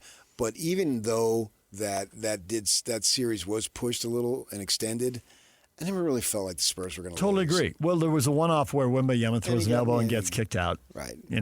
So that's unusual. You have to. He can't do that. Especially being as tall as you are. If you want to stand up for yourself, that's fine. But put your arms down and stand up for yourself. Stand over people. That's what you can do really well. And you don't have to throw a punch where you just kind of get, in his case, face to neck. and just trash talk a little bit. They don't throw you out for that. Yeah. And then other guys come in and separate you. You can stand up for yourself that way. You can't throw an elbow right into a man's neck and face. You just can't. Too much damage, and the league won't allow it, nor should it. But I felt like they had control of that series even when Minnesota was winning a couple of games. Now, we'll find out what level of control they have in this series really quick because, they go up 2-0. Wow. That really puts the pressure on OKC to try to make it a series at that point. And maybe they just were exposed a little bit and then they took advantage of a weak bracket and got it, and the Spurs weren't ready. Well, now they're ready. And you can argue Spurs are saying, wait a second, man, we didn't even have De'Aaron Fox. We get Fox back. This guy's a veteran in the league, man. He knows how to score and so forth. And so we'll get him back, and that'll take the ball out of Castle's hands a little bit more because they don't really have a true point in the manner that we used to see. No one really has dominates the ball, fulfilled that role. Yeah. On that, and so De'Aaron Fox is a valuable member of the team, and so that could take the pressure off. You get another wing player who knows how to handle the ball and can face the pressure that the OKC Thunder can apply. We'll see, and that's what makes the series fun because there can be twists and turns. And if I am a Thunder fan, I'm anxious for Game 2. And you use that word, a word you want people to avoid because it doesn't usually fit the situation. Right. They're usually eager. Right. Excited. But no, But now I would a little anxious. I would be. Yeah. Yeah. If the Spurs come in and win a second one and you're down 0-2. Yeah, that's tough. Any team that's 0-2, but at least if you're 0-2. Psychologically, you're going home. Right. Even if it doesn't come to pass, at least psychologically, we're going home. It's a tennis match. They held serve and all that crap you always hear. But it's hard to say that when you got beat. Right. No. Yeah, you can't. Well, they didn't hold anything. They held 2. You got to beat them 4 out of 5, and 3 of them are in their building. And that's probably not going to happen. The odds on that are very overwhelming, and I would think that would be the case too. And so, from that perspective, I'll root for the Thunder because I want to see a long series. Yeah, and that's what I'm looking for, to see a long series, to see how it plays out. And maybe you can argue, the Thunder wrapped it up early and they had to sit a little longer than the Spurs, right? Mm-hmm. And so maybe that SGA was a little off. Now he's got an opportunity to go, he's 7 of 23. Well, he could go 17 of 23 tomorrow, I guess it is. The Locke dropped the line about Wembyama, he defends half the court. So what I didn't understand is why they were to the other side. There. Right. And then if he moves, go to the other side, and you're going to wear him down over a course of game. If he has to keep moving side to side, they also did a good job of going into the paint, and he would come over to block a shot, and then kick it back out, and they did a good shot. So more than one pass. There were too many shots where there was just dribble shoot, or the whole possession was dribble one pass shoot early in the game, and it was painful. And they were getting bad shots, and their three-point percentage came up over the course of the game. But early on, they were on their way to one of those where you come in the next morning, why are you 7 for 41? It looked like that's where they were headed early on.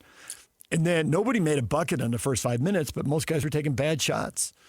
And so over the course of the game, and especially in the fourth quarter, they came out of a timeout and did a couple things where they really moved the ball and got good shots and hit them. And so maybe they're solving that. Maybe. Yeah, and I thought SGA was more aggressive taking it to the basket in crunch time, in regulation, and then in the OTs. Challenge him a little bit. I mean, Wembyama's not going to block every shot. Right. And then if you can put it up on the backboard, he is coming up, coming down. Somebody else can get a cheapie on the weak side because he's out of the play because he challenged the shot. And, I mean, he's so tall, so it's hard to do with him because he sticks up his arms. I mean, there was one play, I can't remember when it was, but I thought, man, this guy's just an animal. Is that when he drove and hit the side of the backboard and the ball came around? He got 2 offensive rebounds in the same possession. I know which one you're talking about, and then he got fouled. Yeah. He dunked an offensive rebound over Holmgren. Oh, I remember that. Yeah. He's a 7-footer, and this guy just dunks right over him. No foul. No one's calling over the back or anything. That's exactly what I thought. I'm like, was that so impressive that over the back doesn't apply anymore? Because Holmgren absolutely had inside position. Yeah. And you're just watching a high game camera, like, did he really just jump over him and not touch him? Maybe the refs had a better angle. I know. So I also think Holmgren, what you said about it, he's not going to block every shot. Holmgren took 7 shots. He was 2 of 4 from 3. That's fine. Pull him away from the hoop, and it worked a few times. But 0 for 3 on the 2-pointers. That old Larry Bird is coaching Indiana. He gets mad at Reggie Miller. I'm 0 for 6. I'm cold. He says, yeah, you ought to be 0 for 12. Keep shooting. Don't stop shooting. And I think the same thing at home. Go to the hoop. See if you get him in foul trouble. He's not going to dunk every shot. When you do dunk, it'll get the crowd into the game. It'll get your teammates fired up. It's worth it. Of course he'll block some shots. He's Victor Wembanyama. He's going to block shots. He blocked 12 in a playoff game. Yeah. The thing that if I'm OKC and you want to play the psychological game, my 2 best players didn't play nearly as well as they're capable of, and we took them to double OT. Yeah. Right. So get back in practice, get back in the film room, and away you go today, and then tomorrow's another day. DJ and PK, it's 97.5, the KSL Sports Zone. Everything you missed in this show, plenty of pro football and college football. We will get to all of that. DJ and PK and Joe Ingles back in the news. We'll see you right after the break with that. Turn it up. Let's go. It's a new era for sports radio in Utah. This is the all-new KSL Sports Zone. As always, DJ and PK kick off your mornings from 6 to 10. Then introducing the newest addition to the KSL Sports Zone. The coach, Tim Lacombe, joins Scotty G every day from 10 to 2. And as you wrap up your day, Jake Scott and Ben Anderson are there with the best sports talk in Utah from 2 to 6. Live and local, all day, every day. Your home for the best sports radio in Utah is live, on air, online, and on the KSL Sports app. This is 97.5, the KSL Sports Zone. DJ and PK. It is time for the Slacker Radio headlines brought to you by Trajan Wealth. Call Trajan Wealth today, your local trusted financial fiduciary. Call them at 1-855-TRAJAN1 or visit the website at TrajanWealth.com. We just talked about spent the whole last segment on the Spurs and the Thunder Game 1. It is East Game 1 tonight, Cavs and Knicks, 6 o'clock on ESPN. Find this intriguing as well. After 2 rounds, this has been a month of playoffs. It's just been one blowout after another. I got it. The Knicks smoking people, the Thunder annihilating, the Spurs just crushing people. So many games. You don't need to watch the second half. It ain't changing. It's 30 points, and it's out of hand. But I think we're done with that. Yes, this is like a breath of fresh air. I think both these series should be long. And you're right, if the Spurs win Game 2, then maybe I'm going to be wrong. But it does feel like both these series should be long series. I think they should both go 6 or 7 games. Yeah, I love the East series, and I probably couldn't have picked a better series for me to pay attention to because I'm a Knick fan from way back. I mean, going way back. And then Cleveland's got Mitchell and Sam Merrill. Exactly. Yeah, you got 2 guys who we watched here. Right. Yeah. And Donovan Mitchell versus the team we all thought he wanted to play for. Maybe he really did. He just hasn't been able to get there yet. I can tell you. I mean, it's a team he grew up with. So really, he's just doing what you're talking about. He thought he was there. Yeah. He thought it was happening. Yep. And he was as surprised as anybody. But here we are. This is 4 or 5 years later. Ironic. And you know, and I'm also of the opinion, and I know this probably bugs some people, that anything that happens in New York is the biggest. And I get that I'm probably a lone wolf out here on this side of the country. But to me, the country revolves around New York. That's because the national media is largely based in New York, and they think they're big and tough because they yell all the time. But the truth is they're just as big a homers as whatever small market you want to pick. Maybe so. And that's why it's bigger. But that's where my ultimate roots are. Yeah. I mean, even when I was a kid, I didn't know much about the media. Obviously as a kid, you can only know so much. But I just felt like, wow. Even when I went into the city from where I lived, which was only 30 miles, but it was out in the country, so to speak, compared to the city. It's like when you're going in the city, it was something special. It was a big deal. And to have the Knicks there, and I get the celebs will be there and blah, blah. And a lot of those celebs, I will say, and maybe this is my East Coast bias, outside of Jack Nicholson and Diane Cannon, it seems that the celebs that are in the Garden are Knick fans. And leave Timothée Chalamet alone. The celebs that are over, and maybe him, I don't know much about him. He's a huge Knicks fan. I know he did the Bob Dylan thing, and that was great. He's from the city. Okay, so then he is. It seems like the fans, the Laker fans, they're Hollywood people, and they had to go there because that's where the business is. Maybe I'm off base. On a list of reasons that people in San Diego loathe L.A., that right there. Yeah. That right there. You grew up in Iowa, but you made it in the movies, so now you're a Laker fan. Right. Stop it. And you're a Cubs fan. Well, that's because in Iowa you grew up a Cubs fan, but you didn't grow up a Bulls fan. Oh, you're taking a shot at what's-his-face, the guy who looks like Kyle Korver. Ashton Kutcher. Yeah. You're taking a shot at him. I didn't mean to, but if I am, good.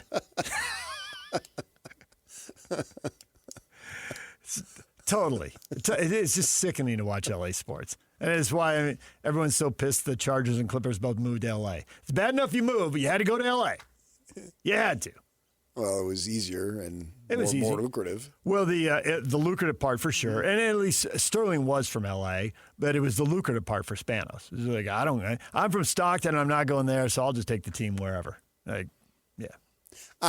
Even as a kid, the times I had to get an opportunity to go to Madison Square Garden, and when you're a kid, your world is really small. I just felt, wow. I couldn't explain how excited I was. And it was just so awesome to go there. And, I went to Shea and Yankee Stadium a lot more because there are more games and tickets aren't as expensive. Right. So when I had the opportunity to go to Madison Square Garden, it's like... That felt more special. Oh. Did you ever go to NFL games? I never went to one. Yeah. Again, fewer games, more expensive. No, yeah. I never went to one Jet or Giant game ever. The first pro football game I saw was the Arizona Cardinals, and that is, relatively speaking, pro football. I was going to say semi-pro football. At Sun Devil Stadium. Okay, we're getting distracted here, but I do think it's time to bring this up. So I started looking into this, and it doesn't hold 100%, but it largely holds. You always talk about nepotism in politics, nepotism in coaching, but when you hand down an NFL team through the generations, not good results. Now, there are some exceptions. Obviously, the Rooneys on the whole have done a pretty good job in Pittsburgh. But how about Maras? Detroit, with the Giants, up and down. The Maras, like they hire Parcells and they have a really good run. They get Eli and they win 2 Super Bowls, but they're missing the playoffs a lot. So that's kind of a mixed bag. But they got the Super Bowls. With the Maras. Gives them a little bit of leeway. Detroit was down for a long time. Oh, they were. Chicago's been down for a long time. Yeah, 2 franchises have been passed down through the family. Now they've got somebody, a different woman is in charge in Detroit. Cincinnati. Mrs. Ford? Has been handed down. Yeah, it's a different member of the Ford family, and apparently just run things a little different. And you can hit, and also this is huge, because if you hit on the right GM, and I saw this with the Chargers, the Spanos is, they largely don't have money by NFL standards, and they don't pay people by NFL standards. And so they give it to a lot of first-time people. And then when the losing gets too much and they have to win, they go out and hire Bobby Beathard, or they hire Marty Schottenheimer, or they hire Jim Harbaugh, and they have a good run. And they have a good stretch, and they're in one of those now. But largely in between that, it's a bunch of, if I told you who the GMs and the coaches were, you'd go, who? And it'd be a mess. And it's dysfunctional behind the scenes. Did you see the Eli Manning stuff about why he didn't go to San Diego? I did. Because of an awkward dinner, and Schottenheimer and Spanos are fighting? Yeah. So Spanos once kept the coach who was 1-15 because he's a nice guy, and fired a guy who's 14-2 because he's a crumpy, grusty old guy, and they were always yelling at each other. Yeah. Well, Marty, 30 years deep in the NFL, didn't respect Dean. Nepotism. You got handed down. You didn't. The dad built the fortune. It's easy to see how they got sideways. Yeah, but then he's got no problem with his kid being a coach. Absolutely. Totally. That's totally different. He's smart. You're an idiot. And Dean's like, I am not an idiot. You can totally see it. But the Bidwells in Arizona, largely not run well, but it's been handed down through multiple generations, dating back to at least St. Louis and I don't know, maybe even in Chicago. I don't know when the Bidwells bought in, but it was a long time ago. And so this whole handing it down through the generations, it gets pretty dicey. And I think it largely doesn't work. If they stay out of the way. Yeah, if they stay out of the way, how much are they really educated in the business? And even now, the Steelers seem to be making choices to keep them stuck in the middle. You know, bringing Aaron Rodgers in for 1 year and then for 2. It's like at some point, just play a young guy, bite the bullet. If it doesn't work, draft high and get somebody and go. The pressure is to win. Okay, well, other people draft high and rebuild. And, I mean, the pressure to win in New England is on, and they won for a long time, and they didn't for a while, and now they look good again. I mean, they're in the Super Bowl. I know, but I agree. But the pressure is still to win. Right. And then Pittsburgh didn't want to accept any form of that. Yeah. Because that's who they were, and they haven't been able to draft and develop a quarterback. I mean, which you can usually point to teams that's their case. And I think we should put the Titans on that list. Didn't Bud Adams hand that down? I think his daughter's running it. I'll have to check on the Titans. Julie Adams. Amy. Famous Adams. Anyway, I just thought of that the other day. I was piece about teams that are handed down. I saw something that got me thinking, so I started to think about all NFL teams. I'm like, I'm going to tell PK, nepotism in NFL owners. I don't know if we see baseball handed down as much as the Dodgers were, and it was actually done very well, right? Walter O'Malley to Peter O'Malley. That was fantastic. Peter O'Malley had a great run running the show. True. Fantastic. So it's just like nepotism. It doesn't always, Kyle Whittingham got into it. His dad, it certainly helped his career, but the guy stood on his own 2 feet and just won big. And well, look at Freddie Whittingham. He's flourished. See? Look at all the tight ends he's put in the NFL. Just nonstop, one after another. There's 3 Whittinghams on the coaching staff at Michigan. Right, because he brought his son in. Yeah. The college football news, we had on Chris Anderson, owner and publisher of Ear Sports, covering the West Virginia Mountaineers, and paints the picture of an offense could be pretty good, but serious questions about the defense, and they need to get bowl eligible, and the November schedule is tough, so start 5-3 or 6-2, because if you're 4-4, that 4-win season last year. And they got 2 gimmies out of the gate. They've scheduled 2 wins. As he pointed out, they lost to the University of Ohio last year, so anything can happen. But they should start 2-0. They're only playing one Power 5 team. That's Virginia, Game 3, a neutral site game down in Charlotte, where they are getting paid a lot of money to play in front of their alumni, apparently. It's going to be, we're going to go in this conference in the 3rd year of its configuration, and we've had surprise teams each year. So I don't know that I can look at schedules. I can now, but I don't know how true it's going to be when we get there. Agreed. Like, this is a soft spot. Oh, you didn't get to play this team. Oh, yeah, you got Arizona then? Whoops. Oh, Arizona's good, right? Arizona and Houston last year made major progress. They had good seasons. But how do I know they're going to do it again? You don't. You don't. Couple injuries. Colorado, year 1 under Dion was bad. Year 2 was good. Year 3 was bad. What is year 4? Now, year 3, for a couple reasons, was fairly predictable. Yeah, so right. We'll and like Oklahoma State was terrible, but new coach bringing in players from a G5 school, it's worked in other places. Well, on to what paper, degree is if it you're going to work looking there? at a surprise team, they're going to be it. I wonder what else. If Baylor's good, is that a surprise? What level of good? Always 9-10. An excellent question. 9 or 10 would be a surprise. Yeah, that's. But if they're 8-4, that's mild. And they always seem to be halfway kind of, good. sort of close. Yeah. Whereas Oklahoma State bottomed out. Right. In a horrific and spectacular fashion. Baylor right now reminds me of the Sun Devils in the second portion of their Pac-10/12. Yeah, I can see what you said. Okay, but not really good. But any given week. Yeah. Yeah. That conversation's out there with Chris Anderson covering the West Virginia Mountaineers. Get it wherever you get your podcasts. Lincoln Riley says he believes it's time for him and the Trojans to make a college football playoff run, to which USC fans answer, you think? He's 35-18, started 11-1 with that crazy loss, 43-42 to the Utes here, and they were 11-1, and they went and lost to Utah Best in the Pac-12. Best game I ever saw at Rice-Eccles. Yeah. Went and lost to Utes in the Pac-12, then went to the Cotton Bowl and got beat by Tulane.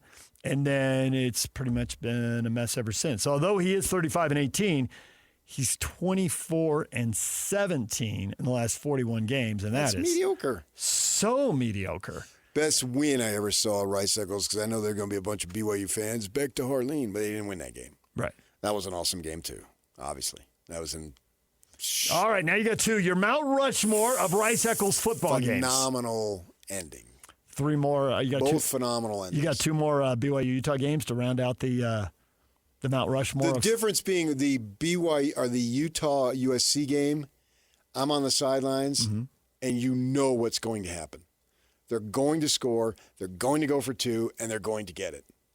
And this is exactly what it didn't make it any less exciting. How much time were they going to leave for Caleb? No, for like 30 seconds, I think. Right. But was he going to have enough time to get down the field? No, when they got it down to 30, but where they're going, I'm like, because they could just throw a short pass to somebody, breaks a tackle, and you score, and there's 3 minutes left, and now USC maybe goes down and wins the game. But time and score, you could.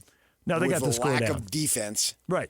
That SC had. Do you remember in the Pac-12 title game, somebody ran a crossing route? I can't remember which receiver it was. And it was Keystone Cops, 4 USC players take a bad angle and bang into each other, and it goes 60 or 70 yards for a touchdown, whatever it was. Yeah. If they'd done that with 3 minutes left, it might have been a different story. But that game was 45-43 or something. It was stellar. Incredible. How about I'm so excited. There's so many good Utah BYU games in that stadium. How about the Utah Oregon game with Covey in the punt right before halftime, though? I mean, I think that was the kind of game. That was electric. Yeah, that's the kind of game where, let's go check the seismic graph. In suspension. It was not. It was different. That was a blowout. Right. Absolute blowout. And anytime Oregon gets blown out, I'm all for it. Yeah. The Angels took a no-hitter into the 9th inning and then gave up a single and a homer and lost 2-1. How about baseball, that's the beauty of baseball. Excuse me. The Athletics were no-hitting the Angels. The Angels got the hit and single. Yeah, my pronouns didn't really make that clear. And I told you my pronouns are he and hurricane.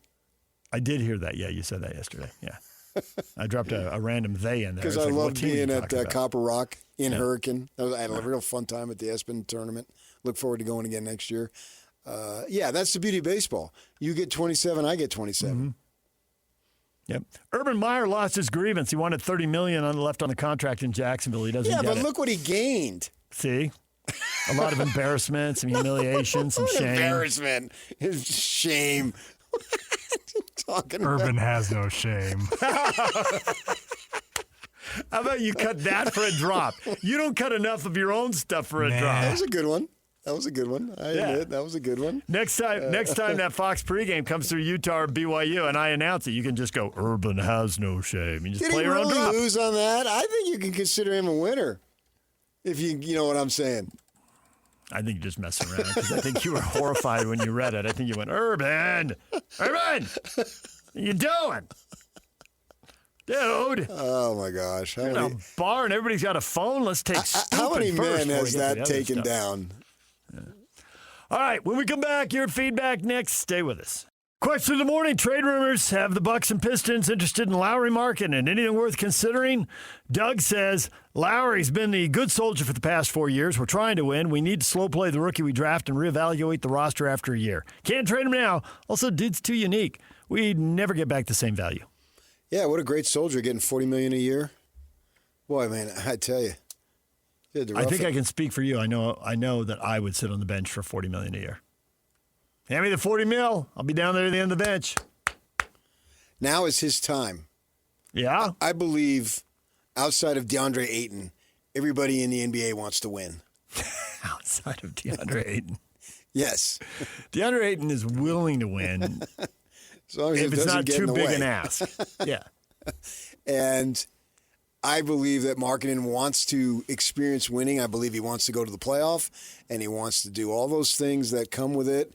And now, starting in 2026, 27 season, this is going to be his time to shine. I'm not saying he's the man and he's going to carry the Jazz, but he's going to play on a winning team, and he's going to have a lot of fun, and he's going to play, and he's going to play well, and he's going to play often. Classless Skip, we're 3+ years into fake Lauri Markkanen trade rumors, LOL. Get those clicks, NBA writers. Big click hunting. Well, that's because he is a very skilled player, and you're looking at teams that want to unload and rebuild and all that, like they did with Jaren Jackson. I think the Jazz are past that. I would be surprised if Markkanen's not in the starting lineup in Game 1. Donovan Mitchell-Stan says it's hard to imagine the Jazz trade him now after all they put the big fin through. Still, without a freak to battle the freak in San Antonio, you don't have a chance. Oh, let's see. Draft lottery follow at playoff bogey. We'd have to completely restructure our team to fit around Giannis. It feels like a bad idea. I agree with you, draft lottery follow.